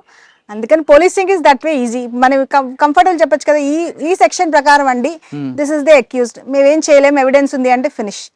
So it is a very, నాకు అట్లీస్ట్ నా మైండ్లో బ్లాక్ అండ్ వైట్గా అనిపిస్తూ ఉంటుంది అనమాట, గ్రే ఏరియాస్ తక్కువ ఉన్నట్టు అనిపిస్తాయి. అందుకని పిల్లలు రావాలి. అది కాక this is a specialist place. Now it's a time of the specialist అనేది అనమాట నా లైక్ ఊహ. ఎందుకంటే లైక్ ఇప్పుడు ఐఏఎస్ ఆఫీసర్స్ ఇప్పుడు చూస్తే వాళ్ళ జర్నలిస్ట్ లాగా ఉంటారు. ఇప్పుడు వాళ్ళు హెల్త్లో కొంచెం కొన్నాళ్ళు పనిచేస్తారు, but they not experts on health. They go to revenue, yes maybe they are experts in revenue, but again they go to like say like excise, వాళ్ళు ఎక్స్పర్ట్స్ కాదు. కానీ పోలీస్లో ఏంటి, మనం దీంట్లోనే experts. So now is the age of the specialist అనమాట. ఇప్పుడు people rely on you. ఎందుకంటే నేను ఏమన్నా ఇది చెప్తే why are relying on me, because I have 20 years experience on it. So పూర్వకాలం 100 సంవత్సరాల క్రితం IACS and all this came up, as అప్పుడు మనకి ఎడ్యుకేటెడ్ పీపులే దొరకనప్పుడు ఓకే జర్నలిస్ట్ ఉంటే చాలు అనిపించేదేమో. కానీ అందుకని పిల్లలుకి పోలీస్లో రావాలి, తప్పకుండా పోలీస్లో పనిచేయాలి. It is going to get tougher and tougher to work, but then అంత రివార్డింగ్ కూడా ఉంటుంది, మన పర్సనల్ సాటిస్ఫాక్షన్ ఉంటుంది. ఒక మనిషి పోలీస్ దగ్గర ఎప్పుడు వస్తాడండి, చాలా ఒక దారుణమైన బాధల్లో ఉన్నప్పుడు వస్తాడు, చాలా దారుణమైన పరిస్థితుల్లో ఉన్నప్పుడు. నువ్వు ఆ మనిషికి న్యాయం చేయగలిగితే ఇంకా అతను నిన్ను ఇంకా జన్మలో మర్చిపోడు. సో అంత ఒక ఇంపాక్ట్ మనం సృష్టించగలం. సో తప్పకుండా ఆడపిల్లలు రావాలి. ఓకే, ఇంకొక ఫైనల్ క్వశ్చన్ అంటే, ప్రతి మగవాడు విజయం వెనక ఆడమంటారు, భార్య ఉంటుంది అంటారు. మరి ప్రతి భార్య విజయం వెనక భర్త ఉండాలంటారు, ఉన్నారా? తప్పకుండా ఉన్నారండి. మీ విజయం వెనక నాగరాజు గారు, నాగరాజు విజయం వెనక మీరేనా? డెఫినెట్లీ అండి. ఇద్దరిని ఒకళ్ళనొకళ్ళు సపోర్ట్ చేసుకుంటూ రావటం వల్లనే కదా ఇంతవరకు వచ్చింది. ఖచ్చితంగా పోలీస్ డిపార్ట్మెంట్ రండి అంటున్నారు హర్షిత మేడం. ఆడవాళ్ళం కదా అని వెనకడుగు వేయకుండా డిపార్ట్మెంట్ రండి. వచ్చిన 3 సంవత్సరాలు కొంచెం ఇబ్బందులు ఉంటాయి, అక్కడ కానీ మీరు కరెక్ట్గా డెసిషన్ తీసుకొని rule of law correct plan మనం ఇంప్లిమెంట్ చేస్తే మీకు ఒక మార్క్ పడుతుంది. ఆ మార్క్ మీకు సర్వీస్లో రిటైర్ అయ్యే వరకు కూడా అదే బెంచ్ మార్క్తో మీరు వెళ్తారు. కాబట్టి ఆ 2-3 సంవత్సరాలు మాత్రం ఇబ్బంది పడవచ్చు. ఖచ్చితంగా డిపార్ట్మెంట్ రండి. ముఖ్యంగా కేరళలో మహిళలు అందరూ కూడా రండి. వచ్చిన తర్వాత ఇక్కడ మ్యాన్ పవర్ ఎక్కువగా ఉంది, కావాల్సి ఉంది, కాబట్టి మీరు అందరూ రండి అంటూ హర్షిత మేడం చెప్తున్నారు. ఇది కేరళ కిరణ్ బేడి హర్షిత మేడం గారితో ఎక్సలెంట్ ఇంటర్వ్యూ. వచ్చే వారం మరొక ఇష్టం మళ్ళీ కలుద్దాం. అంతవరకు నమస్తే. Thank you madam, thank you very much అండి. మన తెలుగు వాళ్ళ పేరు తీసుకురావాలని చూద్దాం. మీరు నాగరాజు గారు. థ్యాంక్ యూ వెరీ మచ్ అండి. నమస్కారం అండి. ఐ డ్రీమ్ ప్రేక్షకులకు నమస్కారం. నా పేరు చకిలం నాగరాజు, కేరళలో ట్రాన్స్పోర్ట్ కమిషనర్ ఇప్పుడు నేను. ఐ డ్రీమ్ మురళీధర్ గారు మీ అందరికీ సుపరిచితులే. చక్కటి ప్రశ్నలు వేస్తారు, మన మనోభావాలను బయటికి తీసుకొస్తారు. ఇప్పటిదాకా ఆయన చేసిన ఇంటర్వ్యూస్ నేను చాలా చూశాను. మా ఇంటర్వ్యూస్ గురించి కూడా చాలామంది మాకు ఫోన్ చేసి మరీ చెప్పారు, చాలా మంచి ఇంటర్వ్యూ చేశారండి అని. కింద కామెంట్స్ కూడా చూస్తే చాలామంది చాలా మంచి ప్రశ్నలు అండ్ మంచి పాజిటివ్ కామెంట్స్ వస్తుంటాయి. సో ఐ డ్రీమ్ టీం మొత్తం చాలా మంచి ప్రొఫెషనల్ టీం అని నాకు అనిపించింది. నేను స్టూడియో కూడా విజిట్ చేశాను. స్టూడియో చాలా ప్రొఫెషనల్లీ రన్ ఆర్గనైజేషన్ అని నాకు అర్థమైంది. So I wish all the best for I dream and the whole team of I dream. నేను హర్షిత అత్తలూరిని మాట్లాడుతున్నానండి. మురళీధర్ గారు చాలా కష్టపడి అందరి సివిల్ సర్వెంట్స్ ఇంటర్వ్యూస్ తీసుకుంటూ ఉంటారు. ఆయనకున్న గ్రాస్ప్ అనేది, అది ఏ డిపార్ట్మెంట్ అయినా చాలా మంచి గ్రాస్ప్ ఉంటుంది. ఆయన అడిగే ప్రశ్నలు కూడా చాలా బాగా కరెక్ట్గా ఇష్యూ బేస్డ్ అడుగుతారు. ఆయనకి అంత జనరల్ నాలెడ్జ్ ఆయన సమకూర్చుకున్నారంటే చాలా గ్రేట్ అనే చెప్పాలి ఆయన గురించి. అది కూడా అడిగే ప్రశ్నలు కూడా కరెక్ట్గా అడుగుతారు, దానికి సమాధానం చెప్పేంత వరకు ప్రశాంతంగా పేషెంట్గా వింటారు. అది ఎంత ఆలస్యం అయినా సరే ఆయన ఒక ఇంటరప్షన్ లేకుండా మన మనసులో ఉన్నది పూర్తిగా చెప్పేంత వరకు ఎంకరేజ్ చేస్తారు. ఇది ఒక మంచి, ఇప్పుడు స్టార్టింగ్లో ఆయన అన్నారు మన గురించి గొప్పలు చెప్పుకోవటానికి కాదు, పిల్లల్ని ఎట్లాగైనా ఇన్స్పైర్ చేయడానికి అని చెప్పి ఆయన చెప్పడం వల్ల నాకు ఇన్స్పిరేషన్ వచ్చిందనమాట మాట్లాడటానికి. లేకపోతే ఒక జంక్ అనేది ఉంటుంది. ఆయన అట్లా సివిల్ సర్వీస్లో ఉన్న ఒక మంచి విషయాల్ని పిల్లలకి ఒక స్ఫూర్తిదాయకంగా చేస్తున్నారు ఈ సిరీస్. చాలా సంతోషం. I wish him and all his team members the very best. And ఈ ఛానల్కి దయచేసి సబ్స్క్రైబ్ కూడా చేయండి. Thank you. జై Hind.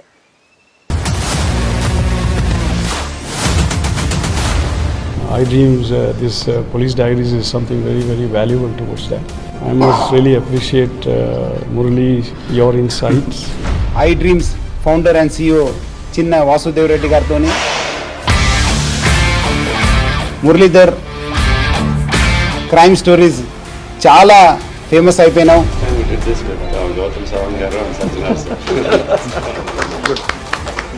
Well done. Congratulate him for doing so well, and I congratulate him, his boss also for doing so well.